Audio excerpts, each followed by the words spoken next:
só no computador. Vamos ver. Espero que funcione.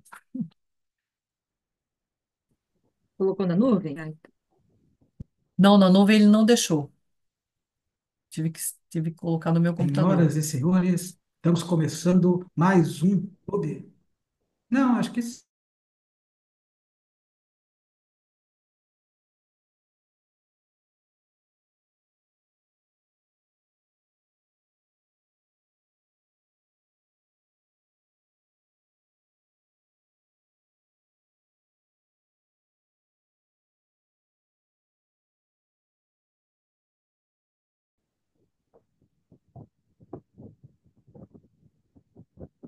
estava indo.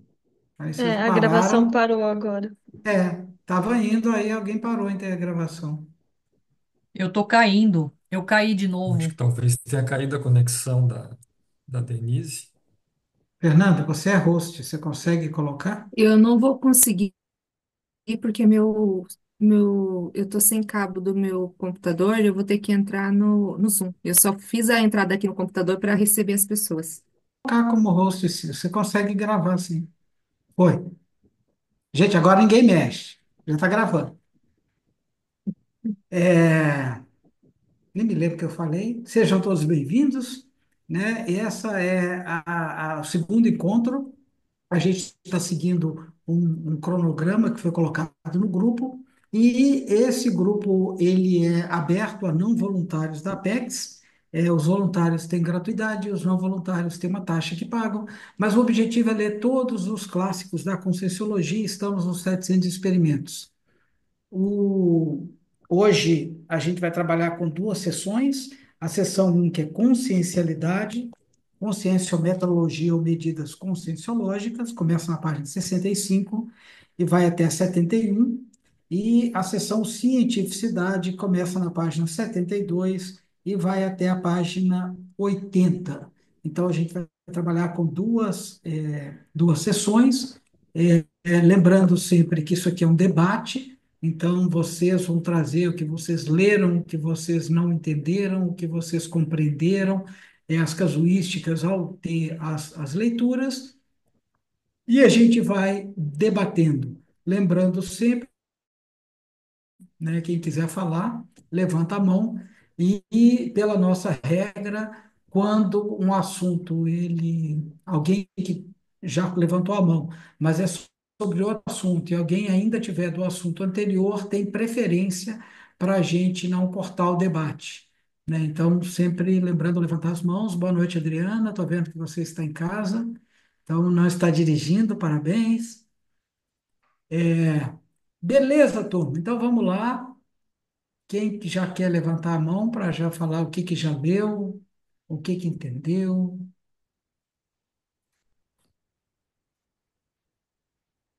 um de cada vez, para a gente não sobrecarregar o sistema.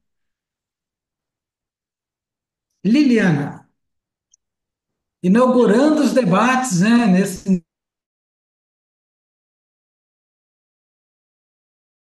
Ah, gente, olha só. Eu li com bastante atenção, né, todas essas páginas aqui. Eu fiz as minhas anotações, que é a última.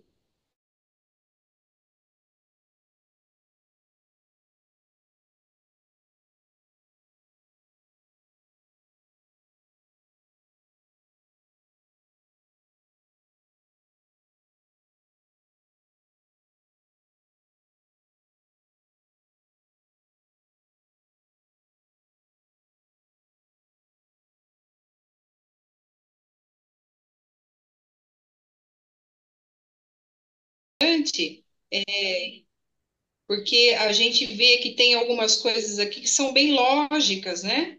Por exemplo, o item 21, buscar eliminar os seus vícios que prejudicam os seus semelhantes, né? Então, sabe coisas que o item 22, reflexão, emprega funda reflexão antes de falar, seja com quem for e onde for.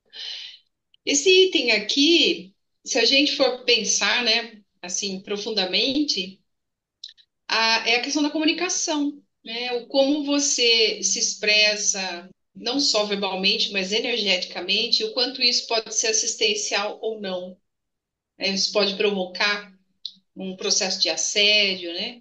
Então, a gente observa que são coisas básicas, né? O item 25, verbação. Exemplifica, sem alarde, uma verbação, verbo mais ação vivida. Então, assim, coisas que parecem, vamos dizer, simples, mas se a gente observar, né, no nosso dia a dia, na nossa rotina, né, isso tudo cabe ou ainda falta a gente chegar num nível desse? E para finalizar, né, no último item ele fala no consciencióloga competente, conforme essas posturas, vem evoluindo para o abertismo consciencial ou para a rabugice franca de uma ortodoxia periconsciencial. Ninguém se torna serenão repentinamente. Então, veja, são coisas básicas que podem ser refletidas, né?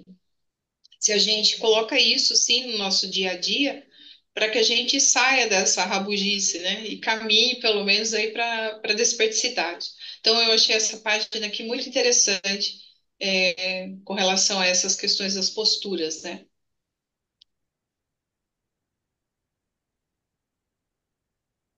Rosângela? E eu vou emendar a última com a primeira, que eu achei, na verdade, aquelas as expressões, né? Na verdade, você encontra hoje em dia naquele comunicação não violenta, né? Como criticar sem, né? Sem arrumar inimigo, né? Vou falar assim, sem ofender, né? Saber fazer a heterocrítica sem magoar as pessoas, né? Sabendo se colocar, né? O Então, assim, primeiro que são você está coisas simples. falando é a primeira página, é isso? É a Só para primeira entender. página, Ah, exatamente. Né? São as expressões reticentes, né? Próprias para refutação auto e heterocrítica, né? Que é também simples, né? É só usá-las. e aí, pessoal, vocês vão fazer só aquela enquete que a gente sempre faz no início lá. Quem conseguiu ler as duas sessões? Um, dois, três, quatro, cinco. Que bom. Eu também, né? Seis. A Fernanda está fora. Letícia. Beleza. Então, olha só, nós já tivemos dois comentários aqui, já pegando duas páginas inteiras. Uma que são as técnicas, não, como é que ele chama? Técnicas para ler esse livro, não é isso? Técnica da leitura desse livro. É. E o último são as posturas de um cientista, na verdade, eu até colocaria de um conscienciólogo cientista, né? Que eu acho que tem coisas ali que são não.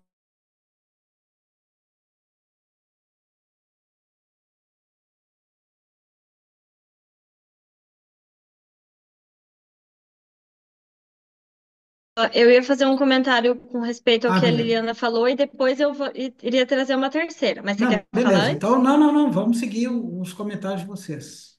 Segue aí Tá. a. Achei bem legal, Liliana, que você começou pela última página já traçando. E eu, na última página, na verdade, assim, gente, eu fiz ali a leitura do livro e muita coisa não entendi, era nem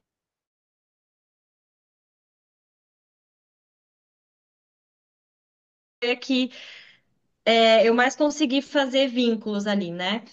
E para mim, sempre foi uma questão entender bem os limites da reflexão. Então, por exemplo, tem ali o item 7 que ele fala assim: depuração, faz pouco a pouco o enxugamento de todos os excessos pessoais. Teve uma vez que eu estava ouvindo uma tertúlia do Valdo e ele comentou sobre a importância de ter, tipo, máquina de lavar louça ou alguma coisa assim para reduzir esse tempo que a gente perde usando nessas tarefas que são.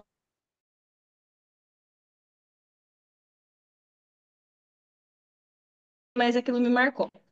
Quando eu faço a leitura desse item 7 e eu leio, por exemplo, o enxugamento dos excessos pessoais, para mim existe uma linha muito tênue entre o que são coisas que de fato são instigamentos de excesso para nos fazer evoluir espiritualmente ou consciencialmente, sei lá, e o que que são coisas que poderiam estar dentro da nossa rotina que nos ajudariam, que seriam, entre aspas, excesso, se a gente não refletir muito sobre, mas que na verdade nos ajudam. E quando eu leio cada um desses itens, eu acho que teve um pouco da provocação da Liliana quando ela comentou também, que é tipo quando a gente olha para a nossa realidade, né? O quanto que a gente consegue de fato identificar a nossa evolução frente a cada um desses itens. E para mim, eu acho que é muito fácil se perder na interpretação dos itens. Porque, na verdade, eu vou falar de mim, na verdade, né? Eu coloco ainda muito o meu ego em cima daquilo. Então, quando eu leio excessos pessoais, nesse item especificamente, eu chego a pensar em coisas meio que luxos, né? Luxos dentro do nosso dia a dia. Tá, mas quanto desses luxos estão de fato me ajudando a evoluir, que eles podem me apoiar e que se eu não refletir direito, daqui a pouco excesso pessoal é eu viver com, sei lá, em qualquer lugar, vestindo a mesma roupa todos os dias, mas não é isso exatamente, né? Então, fazendo a reflexão, eu acho que dá, dá uma reflexão imensa, assim, cada um desses itens. Eu entrei nesse nível de pensanidade, que é, e para mim ainda é muito difícil, eu acho que o debate é legal, que é o quanto da reflexão eu estou colocando com base no meu ego para atingir a evolução consciencial. E eu acho que eu ainda não tenho maturidade suficiente para entender o que, que de fato está me ajudando a evoluir consciencialmente, porque eu ainda fico tomando decisões com base em parâmetros sociais, assim, né? Então, só que trazendo um pouco da reflexão, e depois eu quero trazer uma dúvida sobre outro item. Eu não sei, Andréia, se o teu ponto é sobre isso ou não, ou se é outra coisa. Eu tenho outras coisas, mas eu também queria falar sobre o que foi trazido. É, tem nos dois, né? Tanto no teste da página 80 quanto da primeira página. E aí o que me pega na página 80 é a pergunta, Sim, porque fala do abertismo ou da rabugice. E eu sempre faço, independentemente, do contexto que seja, eu sempre faço o exercício de visão de conjunto, abertismo, sempre tentando pensar na situação mais ampla, que é uma necessidade que eu tenho de pensar grande, a minha ideia é que quanto maior o nível evolutivo, mais abertismo cosmoético se tem. Então, o exercício tem essa intenção. Agora, a rabugice, o que que eu reparei? Conforme a idade vai avançando, tem coisa que eu já fico assim, ai, não tenho mais paciência para isso. Ah, mas isso aqui não dá mais. Ai, que isso aqui não sei o quê. Aí eu volto e fico, não, vamos lá. Vamos começar tudo de novo. Mente aberta, tábula rasa. Então, às vezes eu me pego nessa tendência, não diria, não sei se seria uma rabugice, mas um pouco cansada de determinadas situações que se repetem e erros e situações não necessariamente comigo, inclusive, né? E que a minha reação, às vezes, é bem adolescentona, assim, sabe? Então, eu queria deixar apontado isso. E do primeiro ali, me chamou muito a atenção, porque eu sou da área da comunicação e, e eu nunca tinha tido contato com esse tipo de informação, que são frases atenuadoras mas que elas não são eufemísticas. E para mim, o atenuador sempre esteve relacionado ao eufemismo. Sendo que o eufemismo, se quem está se comunicando ali não está totalmente a par da situação, pode ser que essa pessoa entenda que o eufemismo já seja a própria situação, entende? Então, que o eufemismo é uma forma de você diminuir ou reduzir o impacto do que está se falando, se querendo dizer. Então, se uma das pessoas não está muito a par da situação, vai achar que a coisa é menor do que realmente é. E que é o contrário do que acontecem com essas frases aqui. Elas são atenuadoras, mas elas são ampliadoras da lucidez. Então eu anotei tudo dessas frases e assim, já virou um objeto de estudo, assim que eu falei, gente, eu preciso entender mais desse universo de frases atenuadoras que não são eufemísticas e que ampliam a lucidez. Então, também me chamou a atenção isso também, aí eu queria deixar aqui também pra gente. Gente, vamos lá. Olha só o que que é legal nesse livro. E a gente Ricardo, ficou um pouquinho baixo o teu som, Oi? não sei se é só para mim. Deixa eu ver. Estão ouvindo? Agora melhorou. Hã? Melhorou? Tá. Desculpa. Qual que é a diferença da projeciologia que a gente vai descobrir nessas discussões nossas aqui, nesses debates? O projeciologia, ela é muito técnico, é como se fosse uma ciência um pouco mais exata, como se fosse medicina, e que aí a pessoa que tinha mais experiência, no caso era eu, mediador, a gente conseguia falar, olha, isso aqui está em tal lugar, isso aqui está mais correto, isso aqui tem... Nos 700 experimentos, nós vamos ver ler de uma forma diferente e o mediador, né, eu, o professor Oswaldo, Losch, a gente tem interpretações, mas vale a mesma coisa que cada um de vocês. Não sei se vocês estão me entendendo, porque aqui tem que ter interpretação. Mas o que que eu posso ajudar nesses debates? Aí a primeira coisa, puxando por onde a Letícia começou. A gente vai ver que tem 600 enumerações nos 700 experimentos. Então, se são 700 capítulos e tem 600 enumerações, significa que 80 a 85% do livro são enumerações. E as enumerações têm uma série de formas de serem feitas. Essa daqui, ela está em ordem alfabética. Nesse capítulo, e nos 700 experimentos, nem sempre o professor Valdo coloca a ordem. Quando a gente vai ver num verbete, ele sempre diz qual é a ordem, e em ordem alfabética, em ordem funcional, em ordem de alguma coisa. Aqui, ele não colocou, ele colocou dentre as aquisições práticas positivas provenientes do mental soma, é fácil observar o cientista aplicando pelo menos 25 posturas traforistas. Um, dois, três, vai até 25. E dá para inferir aqui que está em ordem alfabética, começa em acerto, anti-entropia, bem-estar e vai seguindo. Por que que é importante a gente entender enumerações? Quando a enumeração é funcional, então a Letícia colocou o item 7, depuração. Quando está em ordem funcional, a gente consegue entender ou ficar em dúvida em algum e conseguir interpretar o que o professor Valdo quis dizer pelo anterior e pelo posterior. Por quê? Porque você vai vendo uma ordem funcional. Quando ele está em ordem alfabética, não tem isso. Então, você não conseguiria avaliar o 7 pelo 6 ou pelo 8, assim como eu poderia avaliar pelo um, pelo 3. Não teria nenhuma ordem muito que me ajudaria a entender o 7. Entende a lógica de leitura? Isso é que eu acho que é o principal para a gente começar a entender a cabeça do professor Valdo e começar a entender o livro. Por outro lado, quando está em ordem alfabética, a mágica dessas enumerações é que a gente pode pegar uma delas e aplicar as outras. E aí o professor Valdo falava, você multiplica 25 por 25. Deve dar, sei lá, 225, não sei quanto que é, 15 vezes 15, 225. 25 vezes 25 dá 500 e alguma coisa. 525, talvez. Então, por exemplo, eu posso pegar esse depuração, faz pouco a pouco o enxugamento de todos os excessos pessoais. Aí a Letícia falou, quais são os excessos? Aí eu posso pegar qualquer uma, pegar 13 aqui. Logicidade.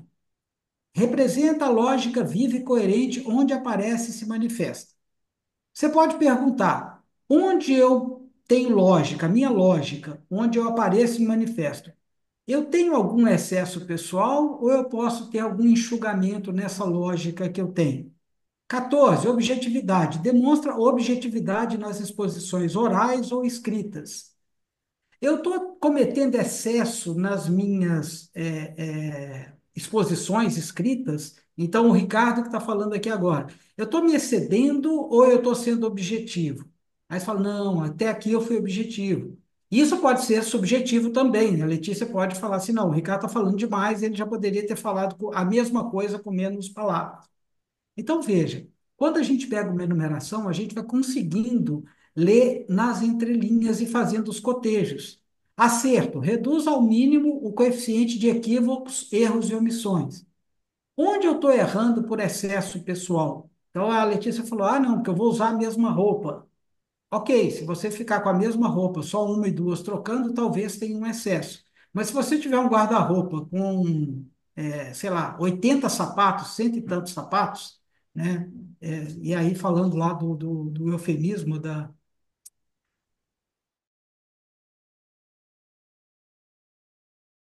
como é que chama? Quando você aumenta, eufemismo, não. Quando a gente extrapola para mostrar qual a figura de linguagem. Ah, Agora, hipérbole? hipérbole, isso, obrigado. Então, por exemplo, na hora que eu falar uma coisa muito grande, aí você vai falar, não, eu ter 1.000 pares de sapatos, como a Imelda Marcos lá, seria demais. Então, veja, na hora que a gente pega cada um, a gente consegue aplicar nos demais. E não tem certo nem errado, Letícia, né? Você vai tendo que enxugar os excessos, né? O Michelangelo, né, na hora que ele compôs, ele cortou o Davi, alguém falou, mas como é que você conseguiu fazer isso? Ele falou, não, né, a pedra já estava ali, a escultura já estava ali, a única coisa que eu fiz foi tirar os excessos. Então ele foi talhando a pedra, o mármore, até chegar no Davi. E aí ele usou um exemplo, falou assim, o Davi já estava dentro da pedra, do bloco de mármore. Eu só tirei o excesso e ficou isso daí. O segredo do Michelangelo e nosso é conseguir descobrir onde estão os nossos excessos. E a gente não pode mutilar, né? Por quê? Porque aí você está indo num ponto que não está funcional para fazer. Então, assim, se eu posso ajudar nesse entendimento, como o professor Valdo fala lá no primeiro, voltando para o primeiro, que ele fala assim, a gente tem que ler nas entrelinhas, se é que está no primeiro aqui. Acho que está. Que ele é feito a página é feita a um e-mail, né, espaçamento e-mail, para que a gente possa ler nas entrelinhas. Eu não sei se está nesse aqui, Aham, tá bem mas no início ali, Ricardo. no início, Página. Que 60, inclusive eu sublinhei esse do 1,5 aqui, ó, página 65, 67. ó.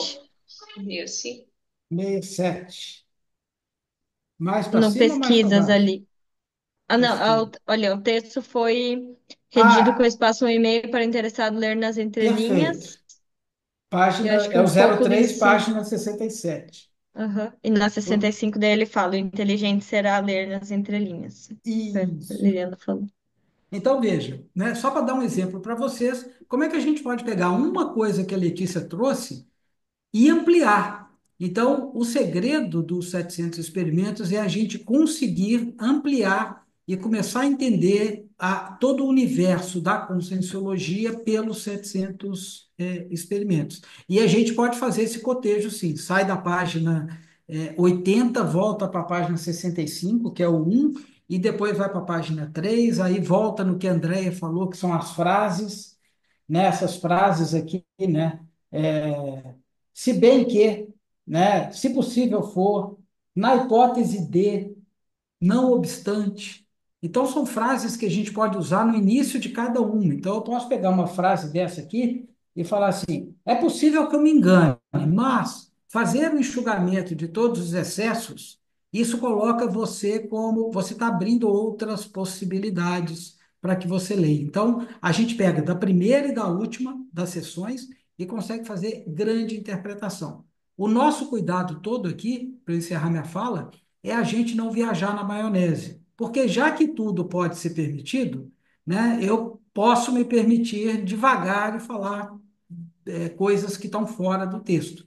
Então, a gente tem que ser comedido para que a gente consiga entender o projeciologia sem viajar na maionese. Não estamos falando aqui do planeta Nárnia, né? Então, pega aqui, consciencialidade, anseia pelos conhecimentos libertário mais amplo quanto ao nível de consciencialidade a mais avançada possível pelos próprios desempenhos. Aí eu falo, mas será que o leão de Nárnia é uma consciência livre? Cara, olha, eu já estaria viajando na maionese. Então, todo o nosso trabalho aqui, nessas discussões, é a gente ficar dentro da raia do que a gente conhece, do pré-ser não até o desperto, até o evolução.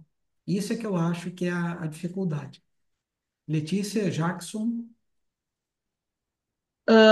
Só fazendo um comentário, Ricardo, achei que foi muito boa a tua fala, porque para mim tem um óbvio que precisa ser relembrado às vezes, que é cada pessoa vai ter a sua própria experiência e vai aplicar o julgamento com base na sua vivência, né? Então, mesmo quando a gente tenta fazer um parâmetro ali para responder algumas das perguntas, como essa do último teste, vai fazer. Sempre tem que pensar de fazer sentido para a gente, para o nosso momento atual, do que fazer comparações, às vezes, com a resposta de alguma outra pessoa, né? Ou da avaliação de outra pessoa. E aí isso me retoma a página 69 ali, que tem uma questão de prioridades, e eu acabei grifando as perguntas ali que ele faz, né, de você ainda responde a pesquisas vulgares, aceita ser padrinho, recebe condecorações, vai a estreias e tal. E esse ponto, para mim, ele sempre causa um conflito, assim, interno, porque eu acho que da mesma maneira que existe um ideal a ser cumprido, e a gente sabe que tem muitos pontos é, como é que é o nome quando, de ritos, assim, ritos, rituais, enfim, que não deveriam mais fazer sentido, mas eu sempre fico me perguntando sobre o momento ou sobre a situação que aquilo está acontecendo para entender se faz sentido ou não, né? E eu acho que a gente às vezes leva para um extremo que, né, aceita cestas natalinas, eu até poderia colocar uma pergunta a mais, sei lá, vai a festas natalinas da família, né? E daí tem aquele momento que você fica se perguntando, isso faz sentido ainda para mim ou não, ou eu vou só por obrigação, isso me causa determinado conflito. E eu acho que é sempre um grande depende, assim, né? Eu até queria ouvir a percepção de vocês, assim, sobre isso, porque essas perguntas, para mim, elas causam um- um- muita reflexão, porque a resposta que eu teria para alguma delas agora ainda é depende. Não sei qual é a situação que isso vai acontecer e como é que eu vou reagir naquele momento para saber se é certo ou errado aceitar determinada coisa, né? Então, de novo, é experiência individual de cada um, assim, mas queria trazer esse ponto também. Aí eu passo para o Jackson, não sei se tem alguém que quer comentar alguma coisa sobre isso antes, e se o Jackson vai mudar de assunto ou não.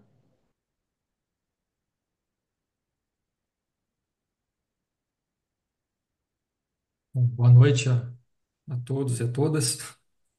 Estou reestreando aqui no grupo. Eu ia Seja bem-vindo. trazer outro assunto aqui, mas já que a Letícia, né? A Letícia falou dessas questões das festas e cestas natalinas e tal. Eu acho que cada um tem uma perspectiva. Eu penso assim, em algum momento pode ser que você possa fazer uma interassistência num local desses, né? Num evento assim. Eu, particularmente, quando você tem alguns objetivos e tal, com o passar dos anos, entendo o que a Andrea falou ali, você vai ficando um pouco mais chato com isso. Você já não aguenta mais frequentar certas rodas, né? Eu pessoalmente, desde muito cedo, não gostava muito daquelas rodas que tinha, falava de futebol, cerveja e outros assuntos assim, nunca gostei, nunca me identifiquei com isso. Com o passar dos anos, isso ficou cada vez mais insuportável para mim. Então, acho que é um movimento natural, né, conforme as suas necessidades. É assim que eu vejo. Mas só para comentar o que a Letícia comentou, né? Agora, eu achei interessante também, ali no experimento 3, né, na página 67, que foi falado das entrelinhas e do espaçamento 1,5. Eu, quando eu li isso aqui, eu achei muito interessante essa proposta, né, porque realmente aqui. O professor Valdo tem essa característica, ele sempre teve, né, de colocar o leitor para reflexão. Eu acho que é isso que realmente faz com que a gente evolua no nosso pensamento. E assim, eu achei interessante a bibliografia que ele fez referência justamente nesse item 10 aqui, né, que ele fala do espaçamento 1,5 e lê nas entrelinhas, ele coloca uma referência, e essa referência, se você for olhar, uma referência bibliográfica, onde ele cita pela primeira vez a teoria dos serenões.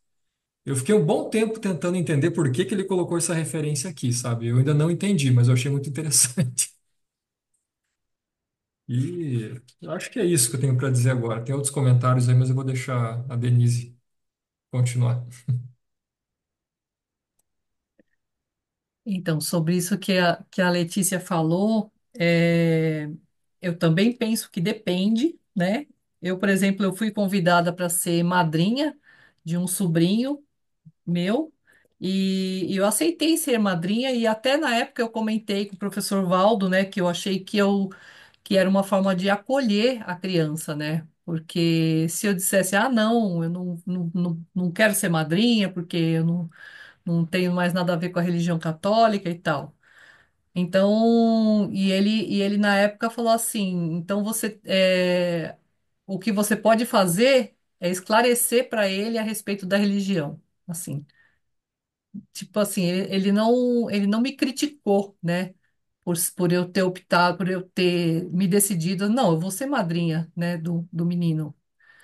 E assim, eu acho que é como você falou também, né, Letícia, que cada caso é um caso, depende da situação, e quando você pensa na assistência, você às vezes se coloca numa situação, às vezes até aparentemente, de religião, qualquer coisa assim, mas é a percepção que você tem, e eu penso que a gente não tem que fazer as coisas porque o professor Valdo faz assim ou fulano faz assim. Você tem que pensar como é você que está decidindo, né? Não é outra pessoa. Você não vai fazer como o outro está fazendo, porque o outro tem a experiência dele, quem está fazendo e quem tem a relação com as pessoas envolvidas é você. Então a decisão e a responsabilidade é sua, né? Então eu penso dessa forma. E eu vejo também os 700 experimentos, ele fala até, né, no início do livro, né, que ele não pretende ser peremptório, em nenhum momento ele coloca várias frases ali, onde eu entendo que ele tá sugerindo reflexões, né? Então, e ele fala que que cada um que vai ler ali vai ler de uma maneira, vai interpretar e vai ter aquela experiência de acordo com a própria pessoa, né? E é o que o Ricardo falou também, né? Essa questão de você tá experimentando, né? Eu acho interessante isso, né? Cada um está experimentando e vai tirar suas próprias conclusões ali de cada sessão, de cada capítulo do livro. E eu acho que eu penso assim, né? Só para ajudar, leiam sempre, né? A sessão ela é consciencialidade, consciência ou metrologia ou medidas da conscienciológicas. A folha 5 é fórmulas práticas da cosmoconsciência. Então, essas perguntas foram colocadas dentro desse espectro de cosmoconsciência. O que é a cosmoconsciência? É você ter consciência de tudo, ter uma visão abrangente de tudo o que tem. E aí faz sentido ele fazer essas perguntas. Se a gente coloca a pergunta ali assim, deu uma cesta de Natal na empresa que eu trabalho, eu recebi a cesta. Gente, não é isso que o professor Waldo quis dizer. Então, ele vai lá, a função da cosmoconsciência é minimizar o fenômeno ou a moldura quantitativa em favor da essência, a mensagem qualitativa da informação. E aí ele vai para prioridades. A condição da cosmoconsciência é agente poderosa para destacar as prioridades de ponta da proexis da Consim. De qual Consim? Minha, Ricardo. Eu ainda respondo a pesquisas vulgares, eu fico respondendo aqueles negócios da revista Capricho e para ver meu perfil, e eu gasto horas fazendo aquilo, eu vejo outra coisa. Eu ainda aceito ser padrinho, não é uma condição específica, como foi ali no caso, mas isso aí faz parte do meu dia a dia. Eu estou priorizando fazer isso. Eu tenho um curso para dar um balanço existencial, e alguém me chama para ser padrinho lá em Belo Horizonte. Qual é a minha prioridade? O que que eu vou fazer? Eu recebo condecorações, eu vou à estreia, né? Mas que tipo de estreia, né? Aceita cestas natalinas?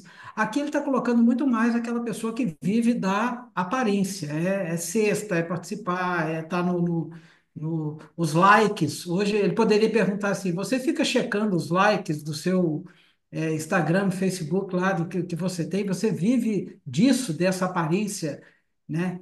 Então, o que eu entendo que ele colocou foi isso, e concordo com vocês que cada um tem que fazer a sua avaliação.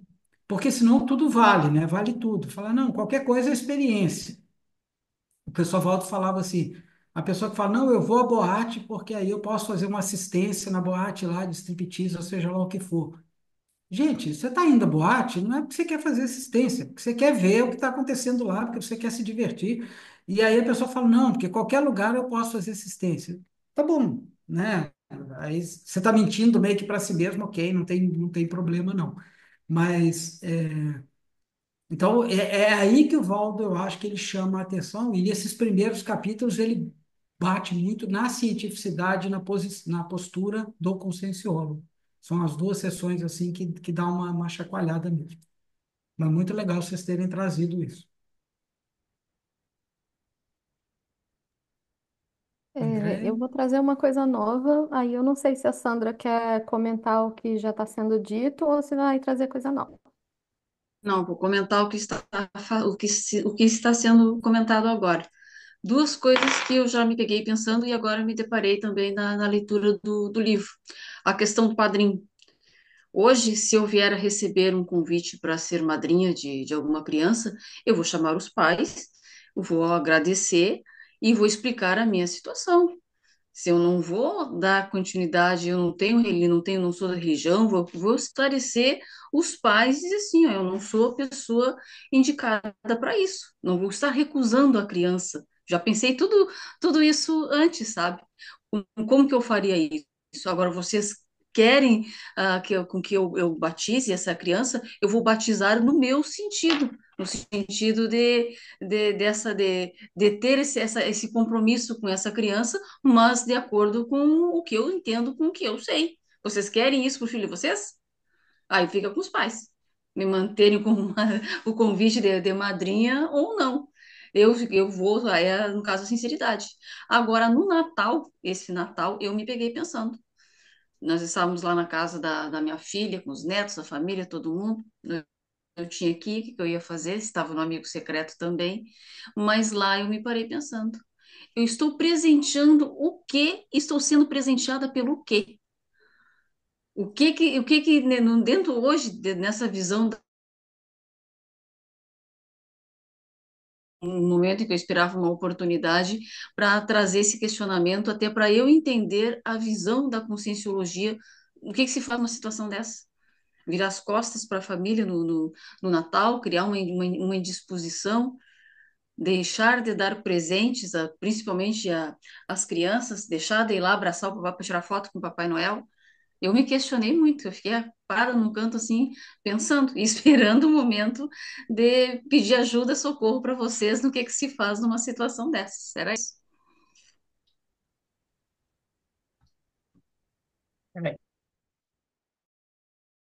O que um conscienciólogo faz no Natal? Eu já tinha pensado sobre isso algumas vezes também. O É, pessoal não manda para o AVA, né? Deixa eu só postar rapidamente aqui. Essas coisas ficam gravadas, mas quem já me viu participar de algum curso, eu sempre mostro aqui que tem aqui em casa. Isso aqui é uma santinha. Estava eu em Belo Horizonte, na casa de a mãe do meu melhor amigo, ela estava acamada e ela me chama e fala assim: você acha que os objetos têm energia, né? Eu falei: tem, isso é muito importante e tal. Aí ela falou: ela tinha assim umas 20 santas assim Aí ela falou: faz um favor para mim, pega aquela santa que está ali no meio, aquela do lá. Eu fui lá e peguei. Aí ela falou assim: isso aqui é um presente para você, que isso aqui vai te proteger, vai não sei o quê, não sei o quê, não sei o quê. Gente, aí é como a Sandra falou, cosmoconsciência. Aquilo era a coisa mais importante para ela naquele momento. Ela acredita nessa santa. Eu ia chegar lá para ela e falar assim: não, minha senhora, isso aqui é um pedaço de argila, né? Pintado, isso aqui. Gente, imagina o que eu ia fazer. Eu falei: não, muito obrigado. Peguei, trouxe aqui para casa, está guardado aqui. Se algum dia ela vier me visitar, ela saiu da cama, já está melhor. Se ela vier me visitar em Foz do Iguaçu, eu vou pegar essa santa, mostrar para ela que eu gostei muito do presente. Depois que ela dessomar, por exemplo, eu posso me desfazer, etc. Mas isso é a melhor assistência que, dentro da minha cosmoconsciência, do que o Ricardo pensa hoje, a melhor assistência que eu podia ter feito para ela seria aceitar essa santa. Se fosse meu irmão, uma outra pessoa que vier trazer isso para mim, em outro contexto, e a pessoa me perguntar alguma coisa, eu vou. fazer uma TARES no meu, dentro do meu nível, que aquilo ali não é mais adequado. Para não nos tornarmos, usar a Conscienciologia como martelo na cabeça das pessoas. Né? Então, eu acho que isso é fundamental. Então, está aqui, ela está guardada. Ah, eu botei na minha sala para ficar ali. Não, não vou fazer uma coisa dessa, eu não vou montar um altar dentro da minha casa. Mas ela está guardada aqui dentro da minha casa. E é um presente que toda vez que eu vejo, eu abro o armário aqui, né? Eu penso nessa senhora, jogo boas energias. Então, assim, agora, não sei se é o certo também, não, né? Falar assim, eu podia ter feito, conversando com a minha dupla, ela falou assim, por que que você não disse para ela que você aceita sim, mas que você ia deixar ela lá para protegê-la e que quando ela dessomasse, né, assim, falasse assim, aí eu levaria para minha casa, mas eu ia deixar lá e tudo mais, porque aí você recebe, mas você não precisa trazer. Eu falei, olha, podia ter pensado isso na hora lá, mas não pensei, eu achei que a melhor assistência foi fazer dessa forma. Não sei se está certo, se está errado, a questão bem não é essa, mas o que eu aprendi é como que a gente tem que lidar com as situações, nisso que foi colocado aqui de prioridade. Então, a minha verpom hoje é que é o seguinte, a Santinha está bem guardada aqui no meu armário, e de vez em quando eu uso em cursos, né, de Conscienciologia. Alguns de vocês talvez tenham visto em alguma aula que eu dei, quando surge o assunto, eu vou lá e cato a minha Santinha para mostrar que é, o tabu eu acho que é pior do que você lidar com a situação. E ela vai assistir a aula, vai ficar aqui do lado até a gente acabar. Vamos lá, pessoal. Vai abençoar a gente. Então, vou retomar, o que eu estava falando. Eu também penso nesse contexto aí, né, de Natal e tal. E aí, para ampliar um pouquinho, eu ficava fazendo alguns questionamentos, tipo, porque a família é família por um motivo, provavelmente de reconciliação grupo kármica. Então, eu comecei a ver essas reuniões, independentemente se o tema é religioso ou do que seja, como oportunidade de confraternizar e acolher e ver qualquer oportunidade de assistência que eu tenha, fazer. Então, eu comecei a ficar bem de boa com a questão do Natal, recebo presente de bom grado. Agora, eu consegui abolir o amigo oculto lá na minha família, que para mim era um pesadelo, porque tinha gente que eu não conheço direito, tipo, marido de não sei quem lá, e aí tinha que ficar falando da pessoa para poder dar o presente. E, e eu tenho um processo de ansiedade, eu ficava o ano inteiro pensando, se eu tirar fulano, o que que eu vou falar, que não sei o que, gente, era um negócio assim que tomava minha mente durante o ano, assim, uma coisa bizarra, muito exagerada. Até que eu tomei coragem e falei, gente, a partir desse Natal, eu amo muito vocês, mas assim, eu não vou participar do Amigo Oculto. E tá tudo bem, não sei o quê. E aí todo mundo começou, ai, mas eu também odeio amigo oculto. Ai, mas eu também que não sei. Acabou que ninguém gostava de amigo oculto. E achava aquilo um pesadelo. E aí a gente então não faz mais amigo oculto e todo mundo se presenteia quem quer presentear e todo mundo fica à vontade e ninguém fica chateado também se não receber presente de não sei quem. E tá tudo certo, sabe? Então, acho que aconteceu até um desassédio ali, porque era um momento que ninguém gostava e acabou que eu me manifestei ali, porque eu não aguentava mais, e resolveu o negócio. Então, resumindo, eu fico vendo agora essas situações como oportunidade de confraternizar, de assistir. Se alguém, às vezes, tem uns relacionamentos ali mais desgastados, aí eu vou no cantinho com a pessoa. Ah, e aí, como é que tá? Não sei o quê. Então, assim, para ver se tem alguma coisa que eu possa ajudar ali. Depois eu faço a mesma coisa com o outro lado, e assim vai, né? Coisa de família é isso, né? Você vai num canto, fala com um, aí vai a fofoca do lado, aí vai pro outro, fala com o outro, mas não para fofocar, mas para ver assim que você pode ajudar, de dar visão de conjunto, de melhorar as relações, etc. Até porque às vezes são pessoas que têm uma relação mais estreita entre elas do que entre você e elas. E aí você tem um afastamento ali que pode ser vantajoso. Então eu comecei a ficar pensando nesse sentido, assim, das inter-relações. É isso.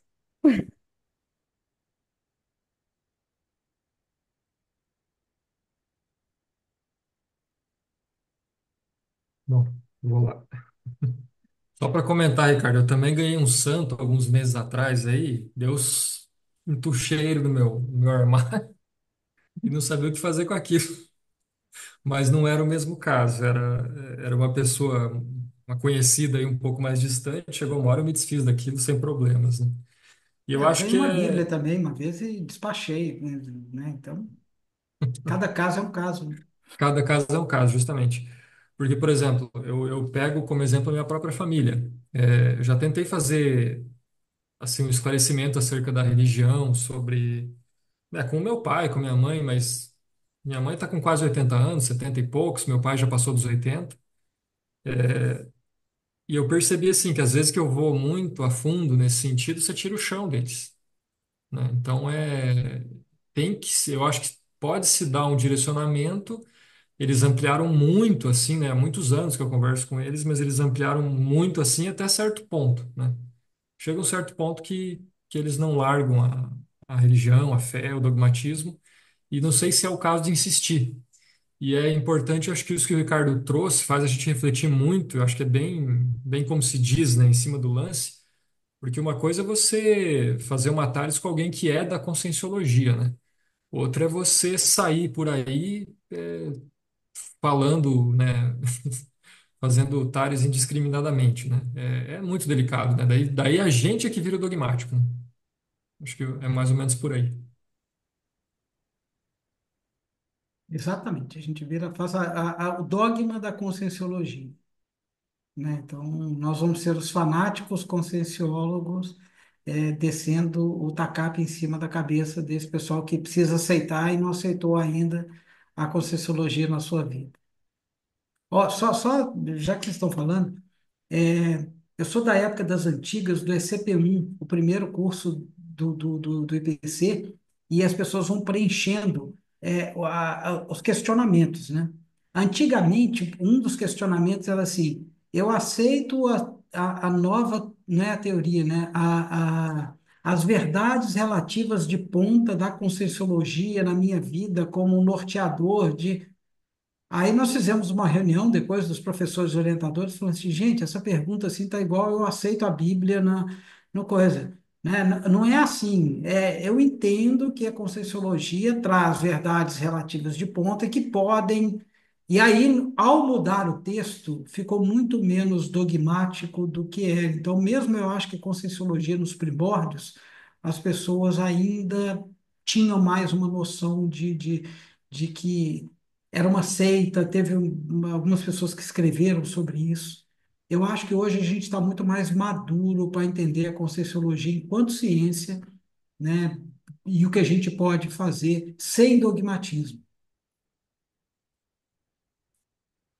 Mas vamos seguir. Eu vou voltar um pouquinho só lá no meu sobrinho. Hoje ele está com 17 anos, esse que eu aceitei ser madrinha, e na verdade ele nunca foi batizado, porque o meu irmão e minha cunhada, eles sabiam que eu era da consciência, que eu, assim, do contato que eu tinha com a conscienciologia, das ideias, assim, um pouco da conscienciologia, e que eu não batizei meus filhos, né? E assim, tipo, eu aceitei ser madrinha, mas assim, nunca houve o batismo, porque eles também não são tão religiosos, tanto que minha cunhada, ela vai um pouco para o espiritismo, vai para Umbanda, é assim, ainda tá borboleteando, assim, né? Tá procurando. Mas assim, acho que o que ela queria era mesmo um pouco seguir assim as convenções, né, da sociedade, e todo mundo batizava, então então quem que vai batizar? Ficou eu sou a madrinha e o meu irmão mais novo é o padrinho, mas a gente nunca a criança nunca foi para a igreja, nunca, entendeu? Então é isso. E assim, isso que você falou, Ricardo, também eu também eu pregava Conscienciologia, né? Quando eu entrei em contato com as ideias da Conscienciologia, a gente tem aquele resquício da religião, né? E aí a gente entra em contato com as ideias que você acha, não, essas ideias é que são as melhores, né? Então, todo mundo precisa seguir por esse caminho. Então, aí eu saía pregando a Conscienciologia como uma religiosa. E isso também eu botei muita gente para correr, porque a pessoa não queria nem mais ouvir falar, né? Fala assim, ah, não, vem falar nesse negócio não, que eu não quero nem saber. Então, quer dizer, você acaba invertendo as coisas, né? Hoje eu entendo isso, mas também foi falta de maturidade na época e tudo mais, né? É isso aí.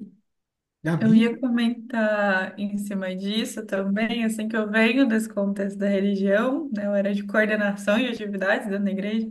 E aí, quando eu saí, foi uma quebra muito grande. Tipo, nossa, a Gabi tá... A gente tem que resgatar ela, né? Porque daí eu fui parar na Conscienciologia, que em Foz é meio que tabu, assim. Conscienciologia é uma coisa de ET, de satânico, é um negócio doido. Daí, ano passado, na itinerância que eu fui fazer para São Paulo,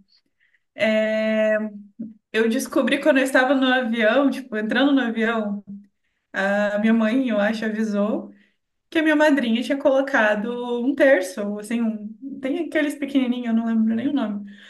E aí ela colocou na minha mochila e sem eu saber, porque ela queria que me protegesse para minha viagem correr tudo bem, ela colocou sem eu saber porque ela achou que eu ia tirar da mochila. E eu acho que aquele negócio tá lá até hoje, assim, porque eu entendi justamente o que o Ricardo falou, né, do intuito de querer o seu bem, de querer te proteger, de querer que você esteja bem com as melhores energias. E aí eu comecei, assim, desde que eu me afastei, eu fui fazendo todo esse processo de reciclagem, eu fui criando essa linha de raciocínio, assim, do respeito também por essa verdade que embasa, né, que preenche esse vazio existencial do outro. Então, assim, minha família, ela faz. Eles fazem as reuniões ali de Natal, tem os amigos secretos. E eu tinha essa ansiedade que a Andrea falou. E aí eu fui pensando, cara, como que eu posso participar disso de uma forma que seja gostosa para eu ter esses momentos em família, assim, para ser um momento marcante, para ficar de lembrança. E aí eu falei, não, eu vou usar isso a meu favor. E aí no último Natal eu coloquei, porque a gente podia dar sugestão de presente, né? Aí eu dei de sugestão de presente um planner, que eu uso muito. E aí quem me tirou foi perguntando assim, o que que é isso? O que que é planner? E aí eu ganhei um planner assim, que inclusive eu nem compraria, porque eu acho caríssimo. Mas aí eu, assim, eu aprendi a formular de uma forma que dá para levar leve e respeitando, assim, eu achei que flui muito bem, sabe? E eu queria fazer essa contribuição porque eu acho que a gente precisa coexistir, assim, respeitando essas diferenças de uma forma muito séria, para não cair nesse dogmatismo de novo.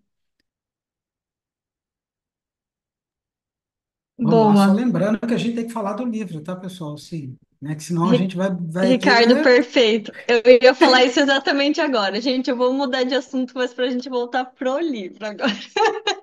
Aí eu não sei, Ricardo, Nonoai, você quer comentar alguma coisa antes desse mesmo assunto?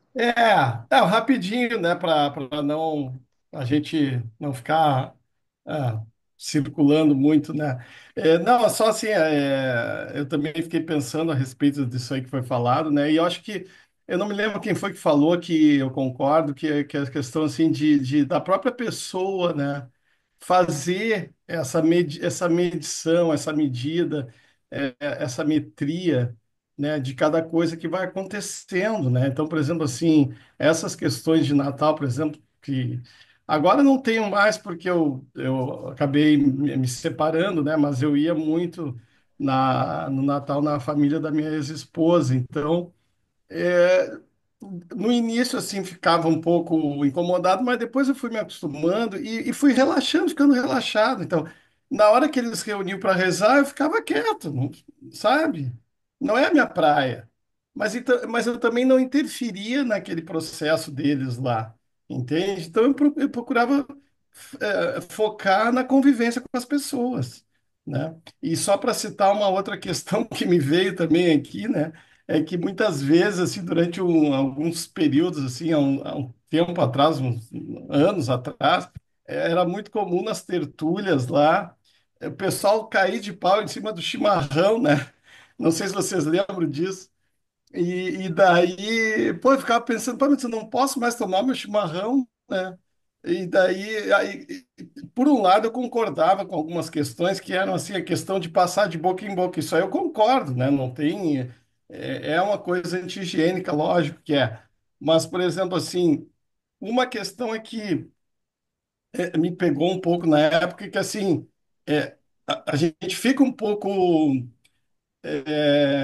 sob certo aspecto, assim, incomodado, porque é um símbolo, né? É que nem, por exemplo, criticar, enfim, o chapéu do nordestino, criticar a saia da baiana, criticar o pão de queijo de Minas, essas coisas assim que são muito próprias da cultura de cada local, né? Então, para mim, assim, depois de um tempo eu relaxei, porque, assim, para mim o chimarrão é uma infusão de erva mate, quer dizer, é um chá, né? É um estimulante, que nem a café. Então, quer dizer, não posso mais tomar café também, entende? Então, eu acho que assim depende muito da maneira com que a gente enxerga as coisas, a gente sabe relaxar e colocar cada coisa no seu lugar, assim, principalmente internamente, né? Intraconsciencialmente, né? E não ficar pensando só assim na questão do entorno, das pessoas, mas internamente eu acho que é mais importante, tá? Desculpe se eu me alonguei um pouquinho aí para a gente trocar de assunto. Não, deixa eu só falar uma coisa. Posso falar, Letícia, antes? Pegando o Claro, livro claro. também. Eu acho que dois pontos no livro resume um pouco isso que o Ricardo falou e que todo mundo está falando, na página 70, que são os princípios práticos da Conscienciologia. Tem o 7, desculpe, o 8. O que não é bom não serve mesmo. Se alguma coisa não é boa, será tolice e perda de energia, tempo e espaço conscienciais teimar em colocar moldura de pedras preciosas ou dourar a pílula. Melhor é ver se não é o caso de descartar e partir para outra. Então, o Valdo sempre falava isso. O que não presta, não presta. Não adianta a gente ficar tentando dourar a pílula, melhorar e tudo mais. O que cada um de nós tem que fazer é o seguinte: isso aqui, a tradição, esse tipo de coisa, isso presta, isso é uma coisa positiva, isso está ajudando. Tá, beleza. Não, não tá. Descarta e parte para outra. Só que aí no item 10 ele põe lá: a maxifraternidade está acima de tudo. Não interessa a notícia da meteorologia ou a afirmação do futurólogo. O amor puro é o único que cura tudo, de fato capaz de funcionar. Então, na hora que a gente tiver que tomar uma decisão, por exemplo, você pode usar esse 10. Estou sendo maxi fraterno, aquilo ali não presta, mas gente, eu estou fazendo alguma coisa de Max Fraternidade, de repente aceitar alguma coisa, ou está dentro da Max Fraternidade. Então, uma coisa não invalida a outra. A gente tem que ter sabedoria, juízo crítico, discernimento, talvez seja a palavra mais correta, para que a gente veja a cada momento as decisões que a gente está tomando. E, na dúvida, tente pensar como um desperto ou como um evoluciólogo. Se eu fosse desperto hoje, qual seria a melhor atitude? Isso vai ajudar a gente a fazer rapport e a melhorar as nossas decisões disso que a gente está trazendo aqui. Ajuda. Vamos lá, Letícia. E até complementando, né, Ricardo, a 9, que é toda generalização é limitada, também cabe bem para esse momento, né? Cada Uhum. caso ele vai ser um caso. Mas, gente, eu quero muito comentar da página 76. E a minha, eu grifei o título já. E por favor, alguém me ajuda a entender. O que que tem a ver esse item no livro? Para mim parece que ele só foi colocado ali. E claro que não foi assim, né? Mas eu não entendi da onde que surgiu a ideia de vincular ali projeciologia com ciências aeroespaciais nesse momento. Pra mim não fez o menor sentido.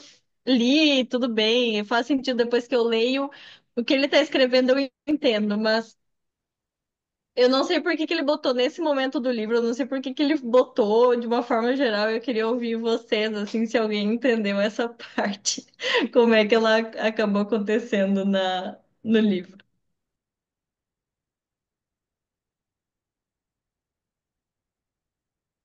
Eu também não sei, mas como eu estou de mediador, Eu é, arranho.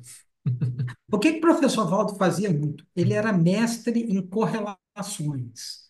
Então, na hora que alguém fala alguma coisa, ele já vincula com outra e ele já fala em cima daquilo.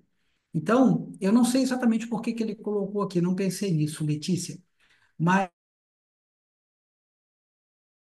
no, no curso Ciclo Proexis, ele faz uma analogia entre o esporte e o belicismo. E o futebol especificamente e o belicismo. Não sei quem já fez, se vocês se lembram. Que ele vai falar assim, no princípio da sublimação serexológica, é você pegar uma coisa que você fez no passado, você era bélico, por exemplo, e hoje você é um jogador de futebol, você está atenuando, você não continua matando pessoas, mas você continua competindo. E aí o Loche faz uma série de analogias, falando assim, o cara que marca mais gol é o artilheiro, o campo é a arena, aí você tem o ataque e a defesa. Você tem. E ele vai pegando os termos do futebol, e que são os termos de guerras, né? E ele vai mostrando que aquilo vem da guerra, e hoje isso vira um esporte, é uma coisa saudável, as pessoas melhoram e tudo mais.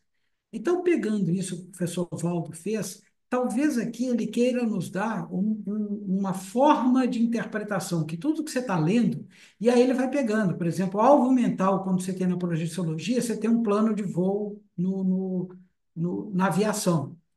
Você tem um auxiliar em terra, você tem um auxiliar de voo. Você tem uma base física, você tem uma base aérea.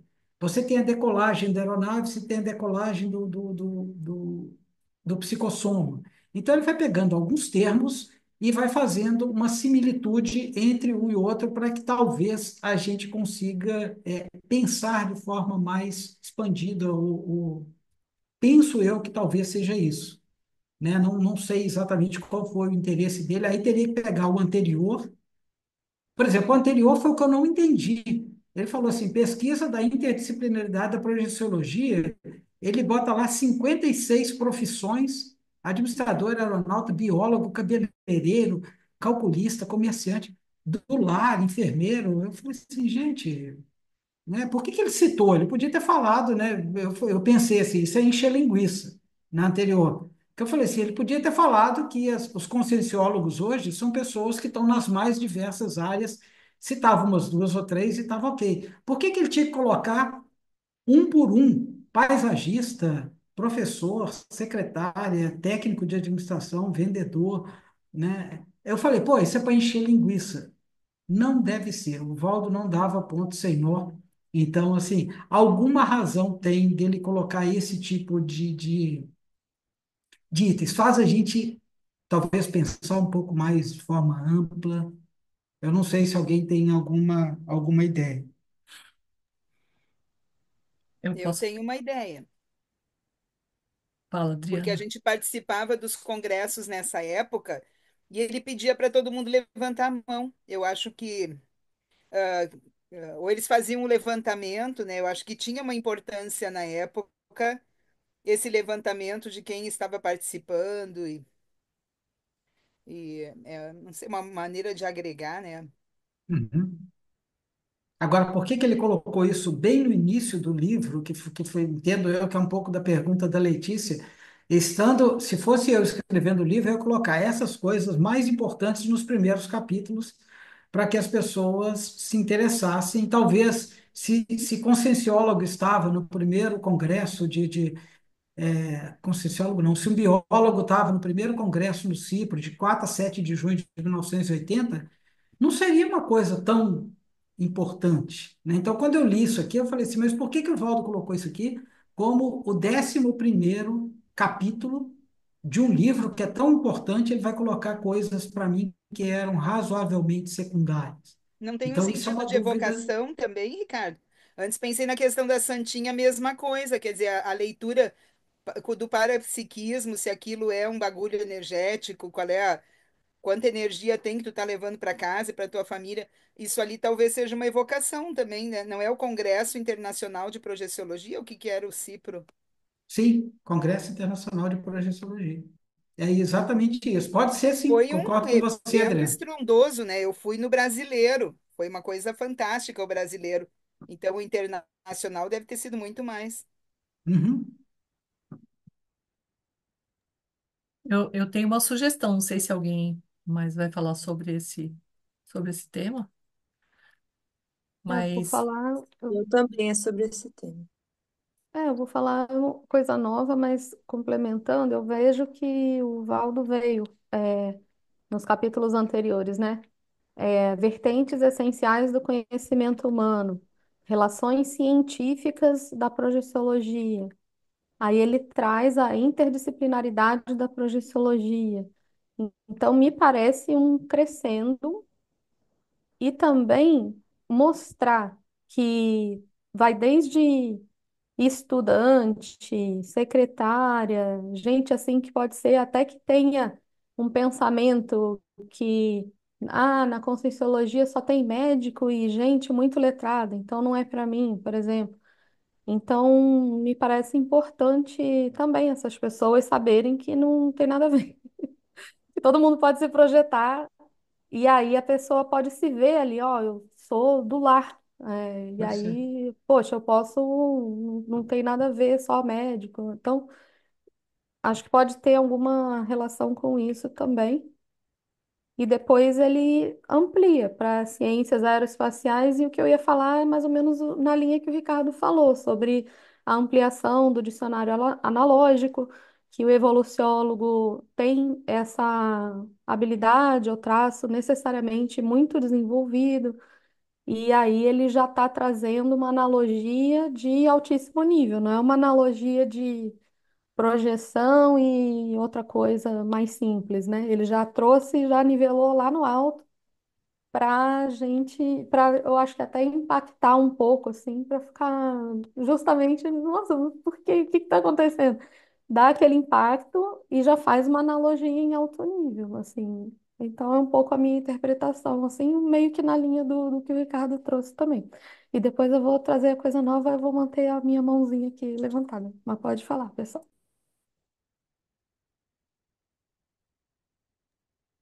Não sei Acho se que sou a eu toda Fernanda. vez. E a Eu não Fernanda? Vai sei, é lá, desse Fernanda. assunto, só para. Porque eu acho que a Fernanda e a Denise iam falar do assunto. Aí, se for outra coisa. É, para complementar, eu acredito assim, concordo com o que o Ricardo falou, são sucessões analógicas, né? Isso era um grande trafora do Valdo. E a impressão que me dá, assim, é que ele quis passar aqui o fato de uma pessoa escolher essa profissão quer dizer que ela tem uma afinidade muito grande, por exemplo, com projeções. Eu acho que me pareceu algo assim, né? Então, uma pessoa que escolhe ser piloto de avião ou astronauta, alguma coisa assim, qual que é a relação que ela tem, em alguma medida, com os assuntos de projeção da consciência, né? Talvez ela tenha alguma facilidade e nem saiba, né? Talvez não reconheça os fenômenos. Eu enxerguei isso quando eu li. E a questão das 56 profissões, eu acho que é bem o que o André falou. É diferente você ler assim, várias especialidades e você lê a tua especialidade aqui. Acho que isso torna muito mais pessoal e te aproxima da ciência, né? Eu vejo dessa Uhum. forma.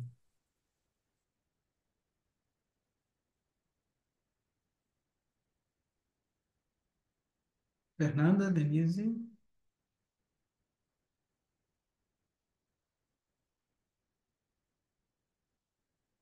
Fernanda.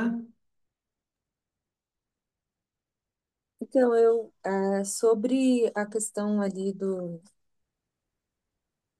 da pesquisa, da interdisciplinariedade, eu achei super válido ali, achei interessante, gostei bastante. Olha só como que é para cada um, né? Saber desses dados e remete à questão da elencologia que ele faz geralmente, mas no caso ele coloca feminino e masculino lá o do, no, nos verbetes, né? Então ele faz essas enumerações também. Então eu achei bem interessante o detalhe, né, de ter e também como que os colegas colocaram, de se identificar, né, ali com o grupo e tal, a hora que lê, fala e se identifica. E a 12 ali das similitudes da projeção, A minha interpretação foi bem lógica na hora que eu li. Eu falei, ah, legal, porque ele fala do psicossoma.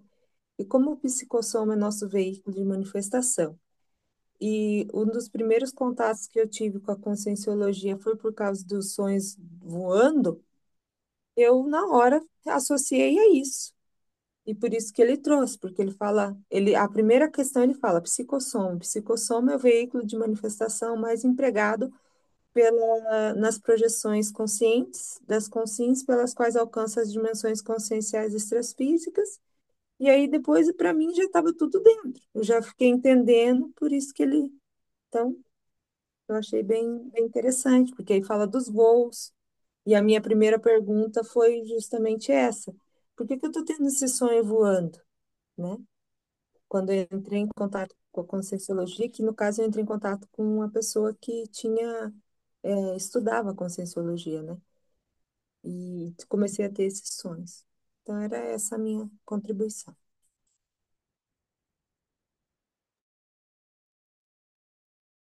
Eu também, sobre Vamos lá, as, Denise. as profissões, né? Sobre. Eu concordo com a Andrea também, eu acho que foi o que eu pensei que foi uma forma de aproximar as pessoas das ideias da projeciologia, mostrando, né, através de um evento, né, que essa multidisciplinaridade e essa analogia, né, com as ciências aeroespaciais, o que me veio, a ideia que me veio foi que talvez ele quisesse trazer uma realidade para quem nunca experimentou, né? Para que a pessoa tivesse uma ideia, né? Então ele fez, fazendo essas comparações, a pessoa consegue enxergar de uma forma é, mais próxima dela, né, da realidade que ela conhece, porque se ela não conhece a projeção, mas ela conhece a questão dos voos, né, toda essa parte da ciência aeroespacial.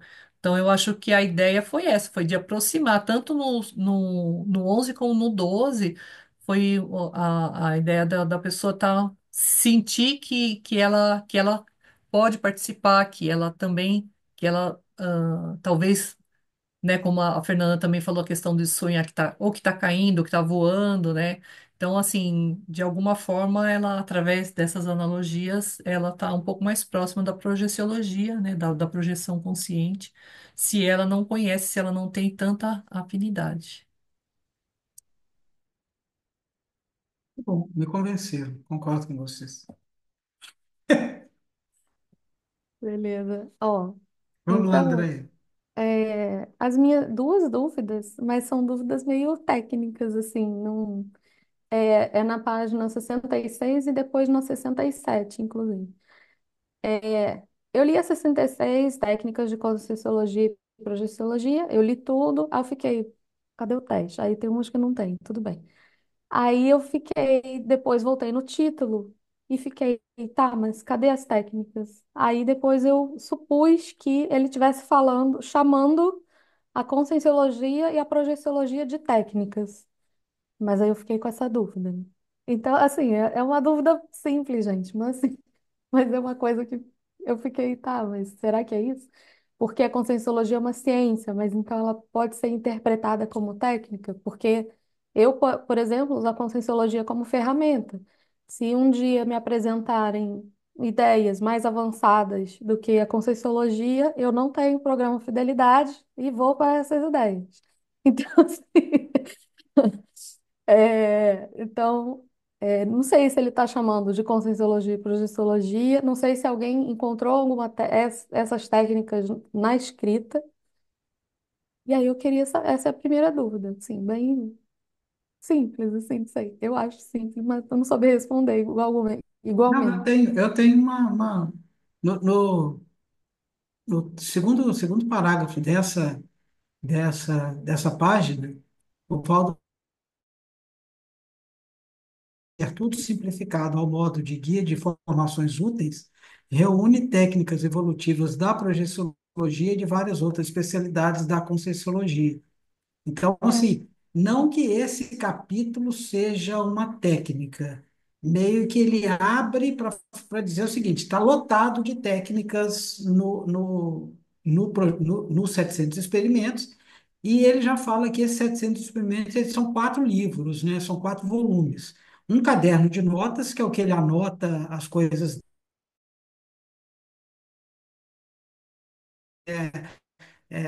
O que não presta, não presta mesmo. Leve o melhor até as últimas consequências. Na dúvida, abstenha-se, etc., que são soluções práticas. É um diário de laboratório, porque ele vai contando coisas que ele teve de projeção. E um livro das listas de ideias afins, que a gente acabou de ver um exemplo aqui de ideias afins da astronáutica com. Então, meio que ele falou o seguinte, mas eu até entendo que esse capítulo em si, ele não tem as técnicas, mas ele diz que o livro está cheio de técnicas, no que ele tem certa razão, né? A minha interpretação. eu entendi mais ou menos Que entendi o mas mesmo. Oi? Oi? Eu entendi o mesmo, que ele estava se referindo às técnicas, por exemplo, às técnicas para sair do corpo. Quando eu li, penso que eu tenha feito uma interpretação errada, mas no meu entendimento ele estava se referindo às técnicas que tem na projeciologia e na conscienciologia. Técnicas, nós Que temos tem no técnicas livro, para né? sair do corpo, É. para tudo. É, imaginei isso. É como se ele quisesse ressaltar, fosse um sublinhamento, né? Eu interpretei um pouco assim também. Beleza. Uhum. E na sessenta e Foi o que eu sete entendi.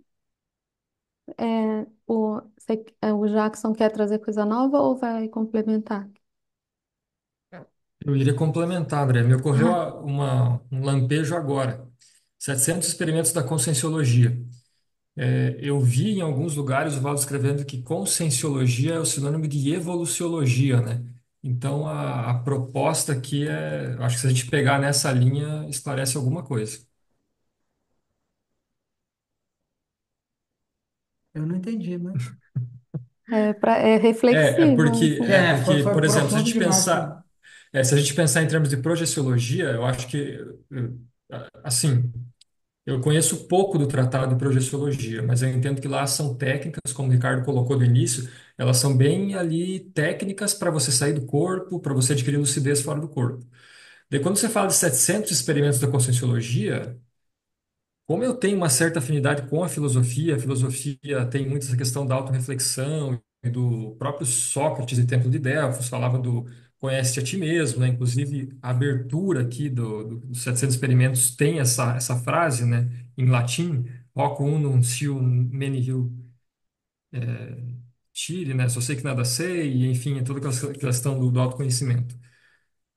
Eu acho que a proposta aqui é muito você propor experimentos para a tua consciencialidade, para a tua intraconsciencialidade. É muito abordado, né? Pelo pouco que eu li dele aqui, ele aborda muita profundidade a questão da intraconsciencialidade. Então, você vai ter técnicas aqui evoluciológicas, muito mais do que projeciológicas, embora tenha as projeciológicas também. Eu percebi isso do pouco que eu li do livro, né? Eu li até, eu acho que o experimento 200, alguma coisa assim. Então, eu acho que me parece que é essa pegada do livro, assim. Não sei se eu posso estar enganado, né? Como quando faço uso ali das, como é que é, para Princípio da descrença. amenizar dos Princípio. eufemismos, né? Os eufemismos. Mas é isso que eu percebo. Eu gosto muito desse livro aqui, eu acho ele muito interessante. Inclusive, tem uma questão aqui que, para mim, nesses 16 capítulos aqui, eu dei uma folheada. Se der tempo, depois eu trago. Ela é muito central. Tá no experimento 3 ali. Mas é essa a ideia da evoluciologia, eu vejo assim, né? Da pesquisa da intraconsciencialidade. Excelente, obrigada. E a segunda dúvida é na página 67. Ah, a Fernanda quer complementar? Só ali que fala assim, ó, não podemos acreditar em qualquer coisa escrita aqui. O papel aceita tudo escrito.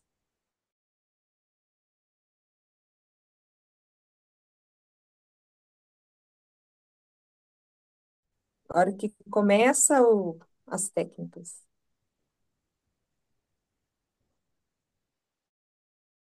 Excelente. Eu pensei no princípio da descrença também. E aí na 67 me chamou a atenção, e aí me chamou a atenção que os parágrafos foram numerados. E ele não faz isso nos outros, a não ser que ele diga, eis 25 técnicas e nananã, enumeradas. Mas aqui nessa página tá tudo enumerado e eu não consegui encontrar um porquê dele enumerar. E aí eu queria saber se é por causa da conscienciometrologia, se alguém reparou nisso, e que eu sou muito detalhista, às vezes eu entendo que pode ser muito assim, ai, coisa pequena.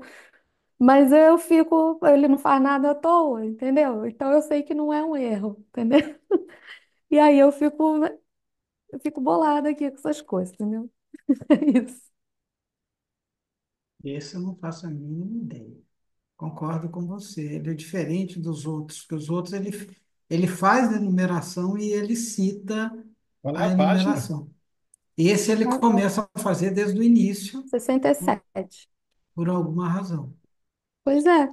Aí me pareceu, a sensação é que é uma coisa meio de bom humor, sabe? Tipo, eu tô falando de metria, então eu vou enumerar. Foi o único viés que eu consegui pensar, entendeu? Porque é muita Não, cara assim, dele fazer André, umas olha coisas só. assim também. É que ele fala que esse livro é um livro de testes e técnicas. No item 2 ele falou sobre as técnicas, foi bem lembrado por você que são as técnicas.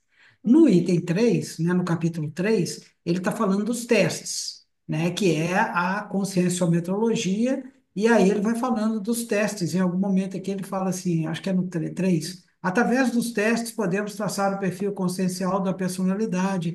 Aí ele vai falando que esse livro aqui tem vários testes, né? Eis 20 tipos de testes da conscienciometrologia aqui listados. Então, entendo eu que no primeiro ele falou como ler o livro, que é o capítulo 1. No 2 ele falou assim, nós temos um monte de técnicas. E no 3 ele falou assim, tem um monte de testes que está no livro. Então, isso meio que eu entendi, né? E até tem uma lógica no que ele foi falando aqui.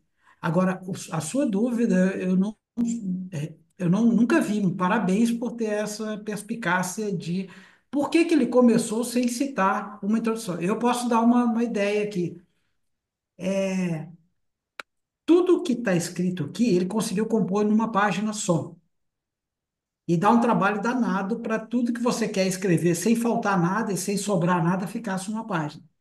Talvez, se ele fosse colocar um cabeçalho aqui, falando assim, eis 10 não sei quantos que tem aqui, eis 12 não sei o que, ordenados em forma tal, talvez ele tivesse que tirar alguma coisa. Ele falou assim: o que que eu posso tirar que está excedendo aqui? O cabeçalho. Aí ele tirou o cabeçalho.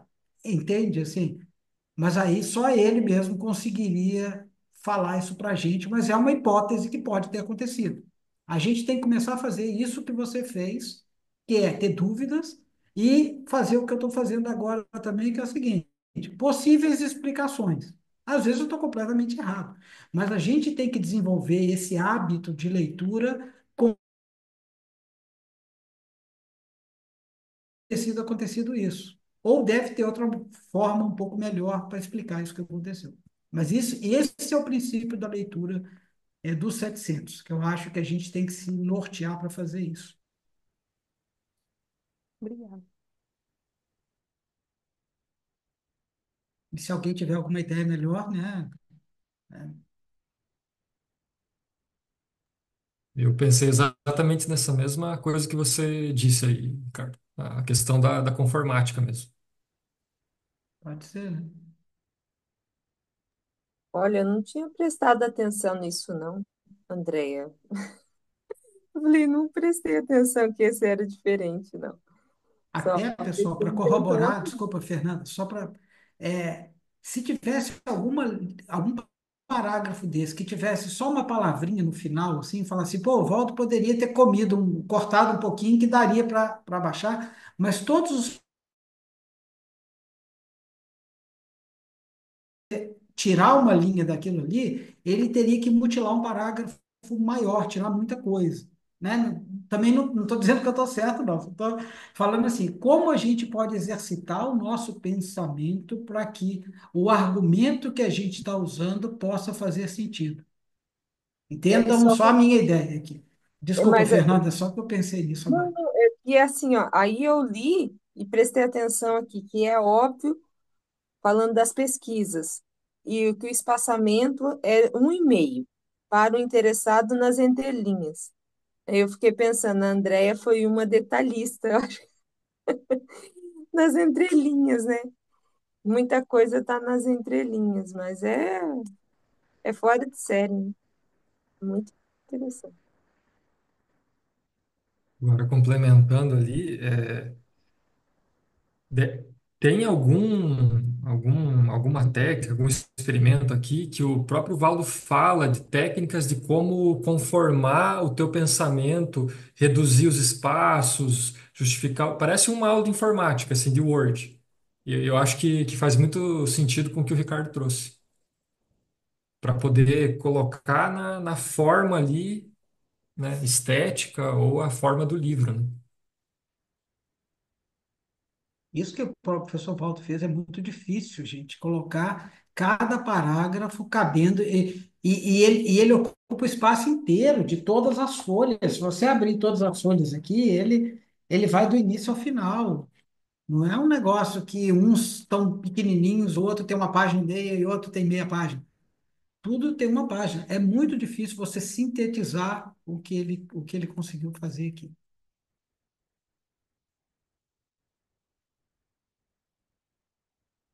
Vamos lá? Acho que não tem nem mãozinha levantada. O Jackson falou que tinha uma outra coisa que ele gostaria de levantar. Eu vou trazer, para mim é algo que eu acho bem interessante, no experimento 3 ali, né, na página 67, o item 11. Eu queria ver se alguém chegou a pensar um pouco mais a fundo a respeito disso, queria, se poderia contribuir com alguma coisa. Instrumentos, né, ali ele está falando da teática da conscienciometrologia, que é justamente o que a gente estava discutindo aí, né, que é a pesquisa em conscienciologia. Daí 11 instrumentos. Ao experimentador ou experimentadora, vale confiar nos próprios esforços de pesquisador ou pesquisadora. Conseguir instrumentos científicos no campo conscienciológico não é fácil, mas também não é impossível. O desafio inicial está aí. Isso aqui me levou a pensar muita coisa. Queria saber se alguém refletiu também, se isso chamou a curiosidade de alguém. Mas o que que você pensou, Jackson? O que que você falou que pensou bastante coisa, mas o que que veio para você dessa questão? Porque quando a gente fala em termos de ciência convencional, a gente está falando de experimentos verificáveis, né? E só a partir de Heisenberg para cá, com o início do advento da física quântica, que começou a se levar em conta as questões da influência do experimentador nos experimentos, né? E ainda assim, a níveis não quânticos, né, a níveis de ciência convencional, e materialista, eletronótica, vamos dizer assim, talvez a influência seja menor, assim, não seja tão perceptível, né? Mas quando a gente fala de uma pesquisa em conscienciologia, é aquela história, né, que eu já ouvi várias vezes, né, não sei se vocês ouviram também, mas você é o objeto de pesquisa, o pesquisador, né? E como é que é, Ricardo? Acho que o Ricardo pode me ajudar. Você é o pesquisador, você é o objeto, você é o instrumento. Na verdade, O você é tudo. instrumento, você é É tudo, porque né? na Conscienciologia só existe, na Conscienciologia, no universo só existem duas realidades, a consciência e a energia. A consciência domina a energia. Logo, a consciência é praticamente tudo. E a pergunta aqui, que eu concordo com você, que ela é instigadora, é: como é que se mede a consciência? Nós podemos medir o seu rosto, medir as suas atitudes, mas medir o Jackson, cientificamente, não é nem da ciência convencional, é uma das coisas muito difíceis de fazer. E, como ele fala aqui, não é impossível. O desafio está aí para nós. E o professor Walton fez a parte dele fazendo o conscienciograma, que é uma aproximação do que dá para medir a consciência nos quatro: soma, energossoma, psicossoma e mental soma, e nos seis atributos, né? Liderança, consciencialidade, prioridade, coerência e faltou a última aqui. Então, assim, universalidade, não me lembro agora. Então, assim, ele conseguiu fazer o que deu para ele fazer. E a, Isso que eu penso muito, né? Quando eu iniciei mesmo o voluntariado aqui, frequentar mais a Conscienciologia, uma questão que eu me perguntava muito é a questão da projeção da consciência.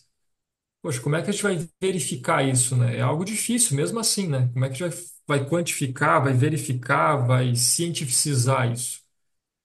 As projeções existem em milhões de dimensões, né? E eu penso assim, né? É muito difícil você tornar isso científico dentro do paradigma convencional de ciência. Então, e ao mesmo tempo você tem um problema muito sério, que é o tal, que é o que a gente chama em filosofia de solipsismo. Você não pode tornar isso aqui desconectado da realidade, você viver num mundo à parte, né? Daí você fica, vamos dizer assim, esquizofrênico, né? Você fica deslocado. Então, é realmente muito difícil conseguir um instrumento conscienciológico, né? Mas não é impossível. E fazer uma comunicação, né? É uma pesquisa intraconsciencial, né? Então, acho que aqui ele abordou realmente, nesse item 11 aqui, uma questão que para mim me toca muito profundamente, assim, né? Não sei as outras pessoas. é, essa daí é uma questão difícil.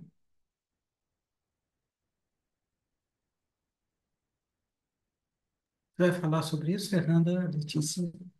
Seria sobre a série, o The War, lá, que está passando sobre a EQM, na, e aí está tendo agora bastante repercussão e também de questionar questões de EQM, saiu uma reportagem essa semana, no, acho que agora eu até tinha selecionado, porque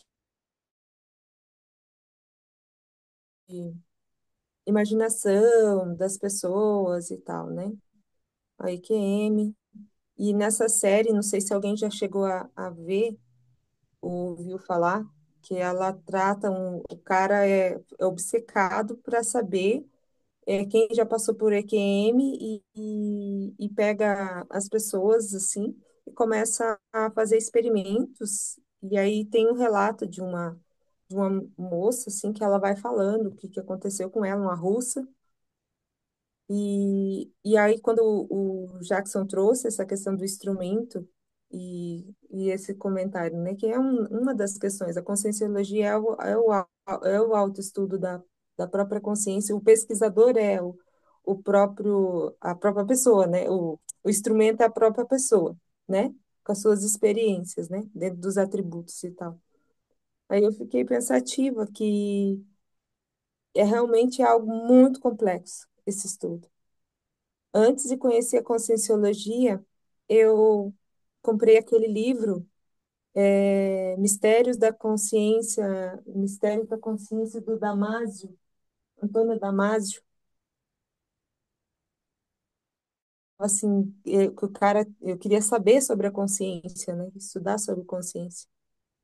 E é muito difícil mesmo. É um desafio, como coloca aqui, né?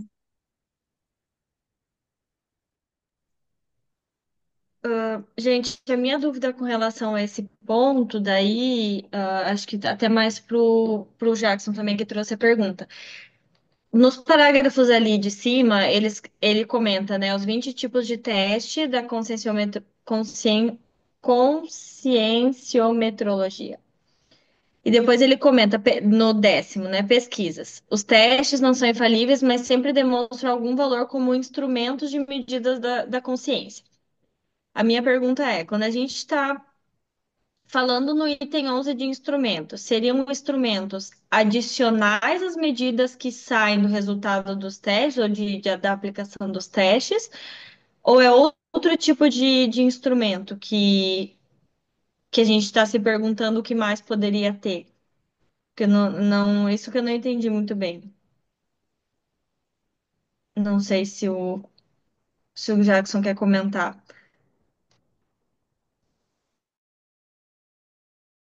Ricardo, mas eu acho que talvez aqui um dos instrumentos que o professor Valdo fez é o conscienciograma, né, Ricardo? Um dos Não, são instrumentos de todos, pesquisa né? intraconsciencial são todos, né? Até a Todos própria os testes que projeciologia, tem né? aqui, exatamente, são instrumentos de pesquisa.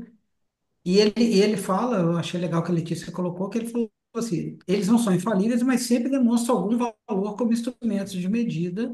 Então, quando você fez um teste daqui do 700, ou do consensograma, ou de qualquer outro teste que tenha no Projeciologia, você sempre vai aferir um pouquinho do que é você, né? E cada um de nós vai aferir. Qual que é a dificuldade que eu vejo, que foi que o Jackson trouxe? É difícil você colocar isso e ser aceito de forma científica.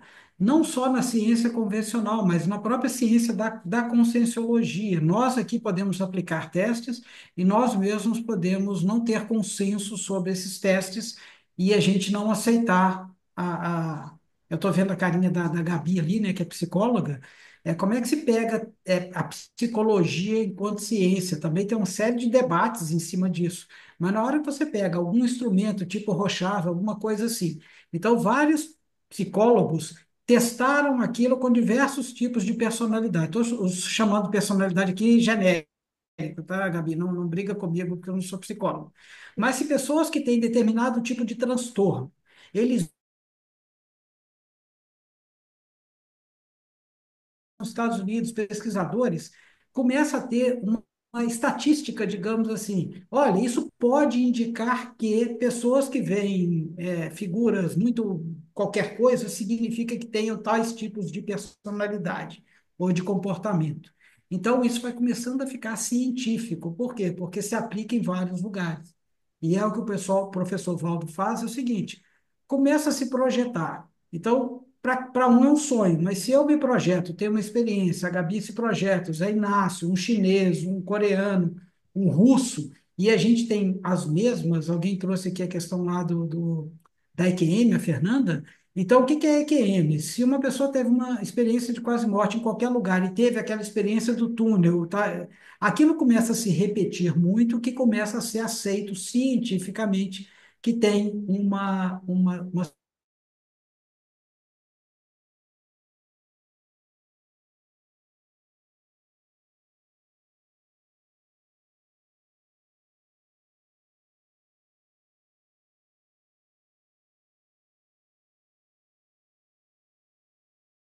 Que estão trabalhando, mas a hora que tiver bilhões de pessoas fazendo experimentos, creio eu que a gente vai ficar. Não sei se isso explica, né? Mas é o raciocínio omissificado. O que que eu vejo, pessoal? Assim, eu nunca vou ter certeza de nada. Ah, eu só vou começar a fazer projeção o dia que me provarem cientificamente que projeção existe. Se eu começar a esperar ter uma prova científica que aquilo existe, ter verbação. Né? A gente tem que começar a fazer, olha, eu não tenho certeza que depois da morte vai ter alguma coisa. Por que que eu vou ser cosmoético hoje se ninguém me garante que depois que eu morrer vai ter lei do karma, etc. Não sei, mas me parece muito lógico eu seguir isso. Então, a gente, mesmo não sabendo tudo, a gente meio que tem que seguir aquilo que a nossa pesquisa está dizendo, que é o que o Jackson falou um pouco ali. A gente tem que ter uma certa verbação. Não adianta eu esperar cientificamente provar isso. Mas vamos lá. Andréia, Ricardo. É, é sobre o que o Jackson trouxe mesmo e essa última fala sua do Ricardo. Sobre instrumentos científicos. Na época que o 700 foi escrito, acho que tinha muito essa preocupação, né, de tentar provar pela ciência convencional que as experiências existem e a relação, o contraponto para não caracterizar como esquizofrenia ou, sei lá, surto coletivo, não sei como que se chamaria. E aí eu penso mais hoje, eu não ligo muito, tá, para se a Conscienciologia está sendo reconhecida como ciência ou não, eu estou mais preocupada com as minhas vivências. Então, hoje em dia eu sou mais tranquila. Antigamente eu me preocupava e não ficar na caixinha da pseudociência. E aí eu penso hoje nos instrumentos mais paracientíficos do que científicos. Então a gente tem o conscienciograma, que ele é um instrumento científico de medida da consciência, e esse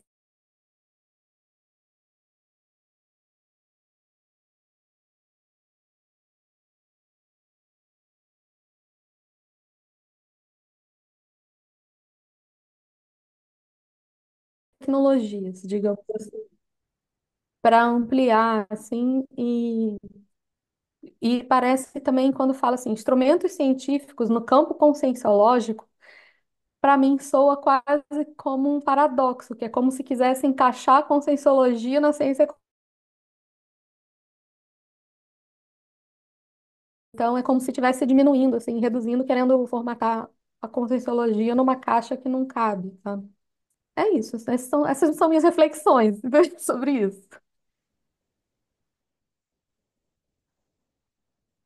Tá certo. Ricardo,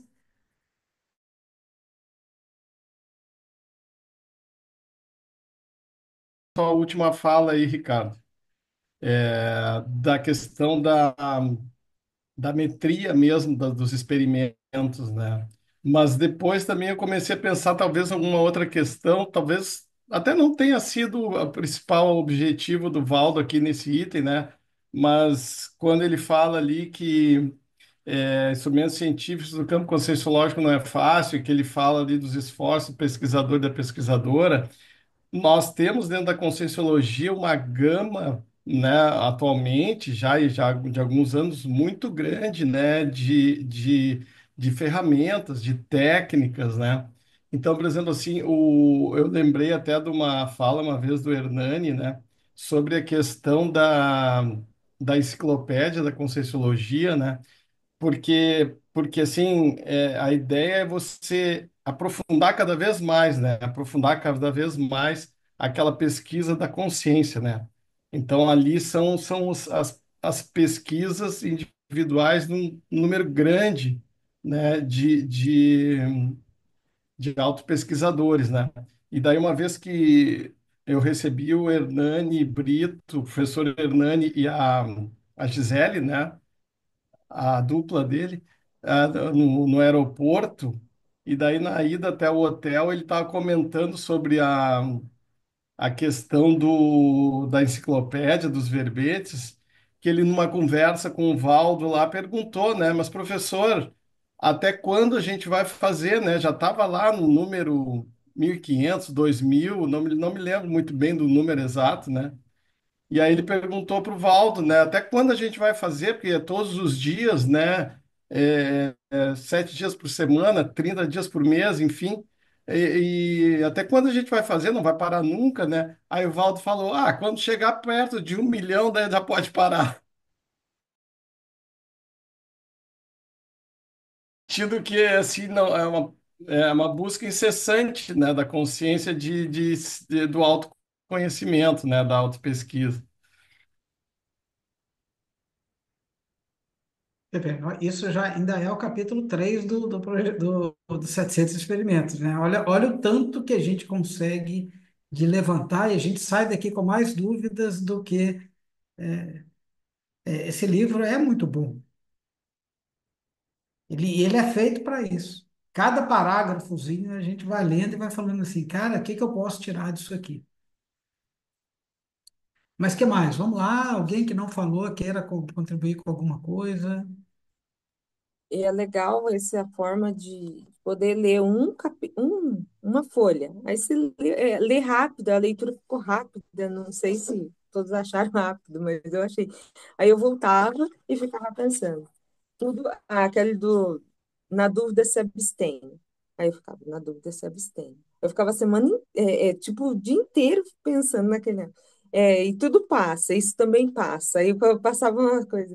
Aí falou para até colocar um escrito, né? Eu acho que a gente tinha lido também isso na última. Colocar um tapete, que tudo passa. Aí eu ficava, até uva passa. Uhum. E fiquei brincando com isso, sabe? Dessas questões, né? Insista, não desista do bom empreendimento. Então, é aquela coisa, a força tem muitos estímulos também, né? Essas frases de encorajar, da gente pensar um pouco diferente, né? Eu acho muito bacana. Eu gostei bastante desse livro, assim, nesse sentido de fazer um estudo. Eu tava pensando como que vai ser os debates, né? E são muito ricos também, né? Deixa eu fazer uma última pergunta. Nossa, Andréia, eu gostei muito do ponto que você trouxe, assim, sobre a época que os 700 experimentos foi escrito. Isso não tinha me pegado ainda tão forte como esse teu último comentário. E aí a minha pergunta é, a leitura dos 700 experimentos, tipo assim, sendo o Valdo como é o Valdo, né? Os 700 experimentos, ele fica sendo um livro atemporal ou ele tem, sim, um critério de época que foi escrito que fica muito presente nas conclusões que a gente pode chegar durante a leitura? Não sei, talvez é uma pergunta mais, talvez para o Ricardo. Desculpa, Ricardo, eu vi que você fez uma cara, eu estou Não, é que eu direcionando não já para sei. você. As coisas que eu nunca pensei, as coisas que eu nunca pensei, eu falo assim, putz, essa eu nunca tinha pensado. Não, Aí eu começo, meu cérebro começa assim, se eu tivesse que responder, o que eu falaria, entendeu? Por isso que eu faço essa cara. Mas vamos lá. a minha percepção é que são as duas coisas. Tem coisa que me parece que está datada e que está desatualizada, e tem coisa que é atemporal. Então, é meio que pela análise, quando a gente lê, e o 700 me parece ser um livro também que daqui a 10 anos, se a gente reler, vai ser outro livro, que a gente vai estar com outra maturidade, outra profundidade, e aí o entendimento vai ser outro. Então, eu estou tendo a preocupação, o cuidado de escrever alguns raciocínios, algumas conclusões do momento de hoje, para quando eu reler o livro, e eu chegar numa outra conclusão, eu chegar numa conclusão, eu quero saber o que que eu pensei na época, sabe, para comparar, para ver se é a mesma coisa, para ver se evoluiu, porque eu tendo a ter as mesmas dúvidas nas mesmas coisas quando eu releio. E aí eu sei que então provavelmente vão surgir de novo. Aí eu tô escrevendo meu raciocínio assim um pouco por causa dessa sua pergunta, Letícia, também, de assim, talvez isso seja temporal, talvez eu tenha mais profundidade, talvez eu entenda melhor, os talvez da vida lá eu fico registrando. Essa é excelente pergunta. Eu estou olhando aqui agora, assim, coisas que eu marquei, eu li o livro há 20 anos e estou lendo agora com outra bagagem, com outro olho, com outra visão. E realmente as coisas que eu marquei há 20 anos não são as mesmas que eu marquei. Eu também não fiz essa comparação, estou olhando mais ou menos por alto aqui. Não são as mesmas. O Ricardo era outro, o livro é o mesmo. Mas a consciência, Ricardo, ela mudou. E alguns comentários que eu fiz não são os mesmos que eu fiz agora. Embora alguma coisa que eu marquei, tinha muita coisa que eu marquei que me chamou a atenção naquela época que me chamou agora. Gente, deixa eu só Mas, fazer um comentário antes, bem rapidinho, já passo, meninas, para vocês. Porque agora eu até fiquei. Eu também fiz essa pergunta, porque talvez alguns exemplos que o Valdo vá trazer quando a gente lê, a gente fala assim, nada a ver, vou usar o exemplo lá do Padrinho. Vamos supor que Padrinho é uma coisa que no ano de 2025 nem se faz mais. Você pensa, não, eu não aceito mais ser padrinho. Sim, mas porque em 1994 ser padrinho corresponde a alguma coisa que nessa época de agora deveria corresponder. Então, daqui a pouco, eu não sei se tem outros exemplos assim no livro, que às vezes a gente vai ler e vai pôr um juízo de valor, mas é que na época tinha o mesmo peso que alguma outra coisa tem o peso nessa época agora de 2025, que às vezes a gente vai fazer uma leitura equivocada porque é uma informação datada daquele período, né? Gostei, a André trouxe o exemplo da parte dos experimentos e para mim fez super sentido, porque na época a Conscienciologia tinha esse tipo de preocupação, né? Enfim, mas mais nesse sentido, assim, a minha pergunta também. Mas vai lá, Letícia, rapidinho aqui. Eu estou assistindo as tertúlias antigas, né? Então, eu assisti hoje, por acaso, uma que o Val estava metendo o pau no Supremo, justamente porque o Supremo não condenava ninguém, não tinha nada. Hoje, as pessoas, muita gente, né, tá metendo o pau no Supremo porque acha que tá. Então, quem assiste o Val falando, mas esse Supremo que está aí, não sei o quê, ele estava criticando, era o contrário, era um Supremo que não fazia nada, não tinha ativismo e que tinha que ter testosterona para fazer. Então, pegando só como exemplo, né, coisas que eram colocadas lá na década de 90, né, que faz 30, na década de 90 faz 30 anos, isso, uhum. 30 e tantos anos, realmente mudaram né, de lá para cá e podem ser interpretadas. Foi legal você ter falado isso. Ainda Vamos nessa lá, tem linha, 3 mãozinhas levantadas. então, Elise? ainda nessa linha, né, Ricardo, que vocês estão falando aí, Andréia, a Letícia levantaram, eu penso que tem duas coisas. Uma coisa é a questão da época que foi escrito e a realidade humana, né? Mas também é uma mescla do que o professor Valdo trazia da realidade extrafísica, que ele mesmo comenta, né? A gente vê em tertúlias e tal, que tem informações que ele levou muitos anos para trazer porque o grupo não estava maduro. Né? Então, assim, talvez se a gente ler esse livro ainda daqui 10 anos, a gente vai encontrar nas entrelinhas aí informações que a gente não está conseguindo entender agora. Então, eu Uhum. acho que esse livro, ele é, de certa forma, atemporal. É claro que tem as informações da realidade humana, né, da época que ele escreveu, que era para fazer um link com, a gente, com os leitores, né, mas tem muita coisa que a gente ainda vai descobrir, eu penso. Perfeito. Vamos lá, Sandra, a gente tem 4 minutos. Só Sandra, em relação Fernanda. ao que tu colocaste agora por último aí, em relação ao que o Ricardo apontou, as dúvidas do Ricardo de 20 anos atrás e as dúvidas do Ricardo hoje, lendo o mesmo livro, é o mesmo livro, mas parece ser outro Ricardo. Será que não vai ser por aí, lembrando o que tu colocaste para a Gabi em relação à psicologia, de fazer essa análise para conseguir, entre aspas, medir a consciência? Não vai ser mais ou menos por esse nível, assim como foi feitas as comparações com os pacientes, os clientes lá da psicologia, para se chegar a um padrão, de repente, através, para conseguir chegar a algum consenso em relação à conscienciologia, seja por aí também, dessa autopesquisa. Eu concordo, Sandra. Passou pela Assim, cabeça assim, tu comentaste o, ali, aí passou um vinzinho assim, com alguma coisa nesse sentido. eu já respondi o conscienciograma 3 vezes, né? E eu noto que vários pontos cresceram, várias coisas melhoraram. Então, de lá para cá. E algumas coisas diminuíram, porque eu não respondo olhando, eu respondo e depois eu faço uma comparação. E é muito engraçado você falar assim, nesse ponto aqui eu dei uma nota menor do que eu tinha dado. Esse lapso temporal nas nossas autopesquisas não tem preço isso. Então, a gente tem que fazer isso regularmente. Por isso que eu falo que é legal a gente fazer o balanço existencial várias vezes. É legal a gente fazer a identificação das diretrizes várias vezes, porque a gente vai vendo que a gente está mudando. A mesma coisa da conscienciometria, de qualquer outra IC que tenha cursos que a gente faz, porque a gente está melhorando. E quando a gente dessomar, vai ser exatamente isso, acho eu, que nós vamos fazer no extrafísico coevolucionário. Ele vai mostrar minhas vidas até agora, né? E aí você vai ter acesso à memória e você vai começar a ver essa última vida. Ele vai falar assim: poxa, o que que você acertou nessa? Quem é o Ricardex dessa? E que não era nas outras vidas.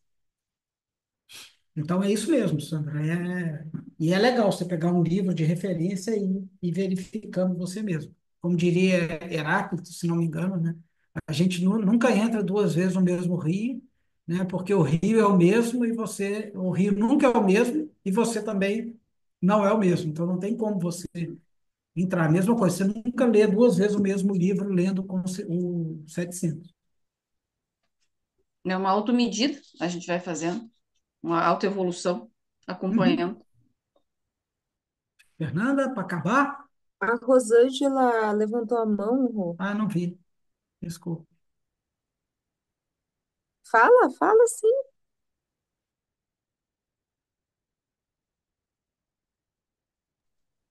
Eu ia falar da página 77, que é o que a gente pergunta, pergunta, pergunta, e a gente está continuando a se perguntar, né? Eis 10 questões sem respostas para a ciência, né? Qual a extensão do universo? E aí, por fim, o que é a consciência? Quer dizer, a gente continua se estudando, se estudando, se estudando, e não tem fim mesmo, né? Não tem fim, né? O que dirige o clima? O caos comanda o cosmos? Como a vida começou? A inteligência extraterrestre, quer dizer, a gente continua. Isso é no base de 2012, é isso que ele coloca ali? Acho que está errado, né? Na referência.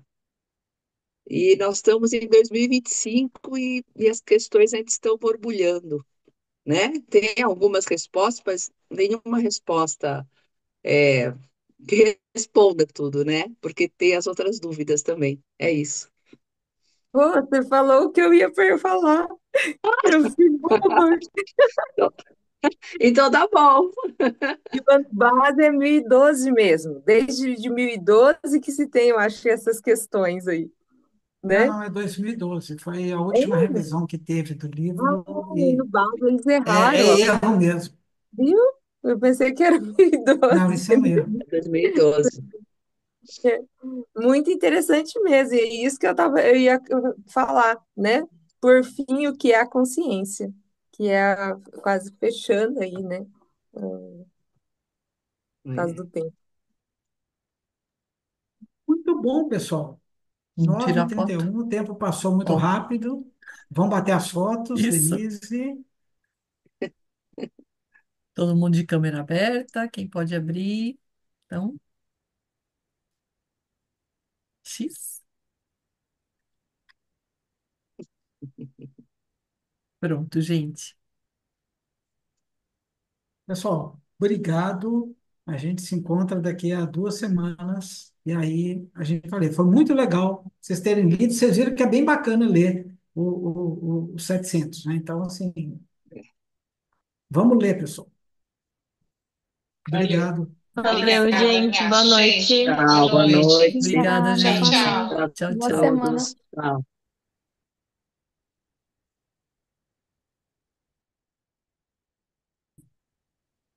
Muito bom. Tchau, Tive tchau. alguns problemas técnicos aqui com a internet, que ficou oscilando bastante, É, eu caí vi. várias vezes. Não sei como é que vai sair a gravação. Deixa eu Eu acho arrumar. que tem que colocar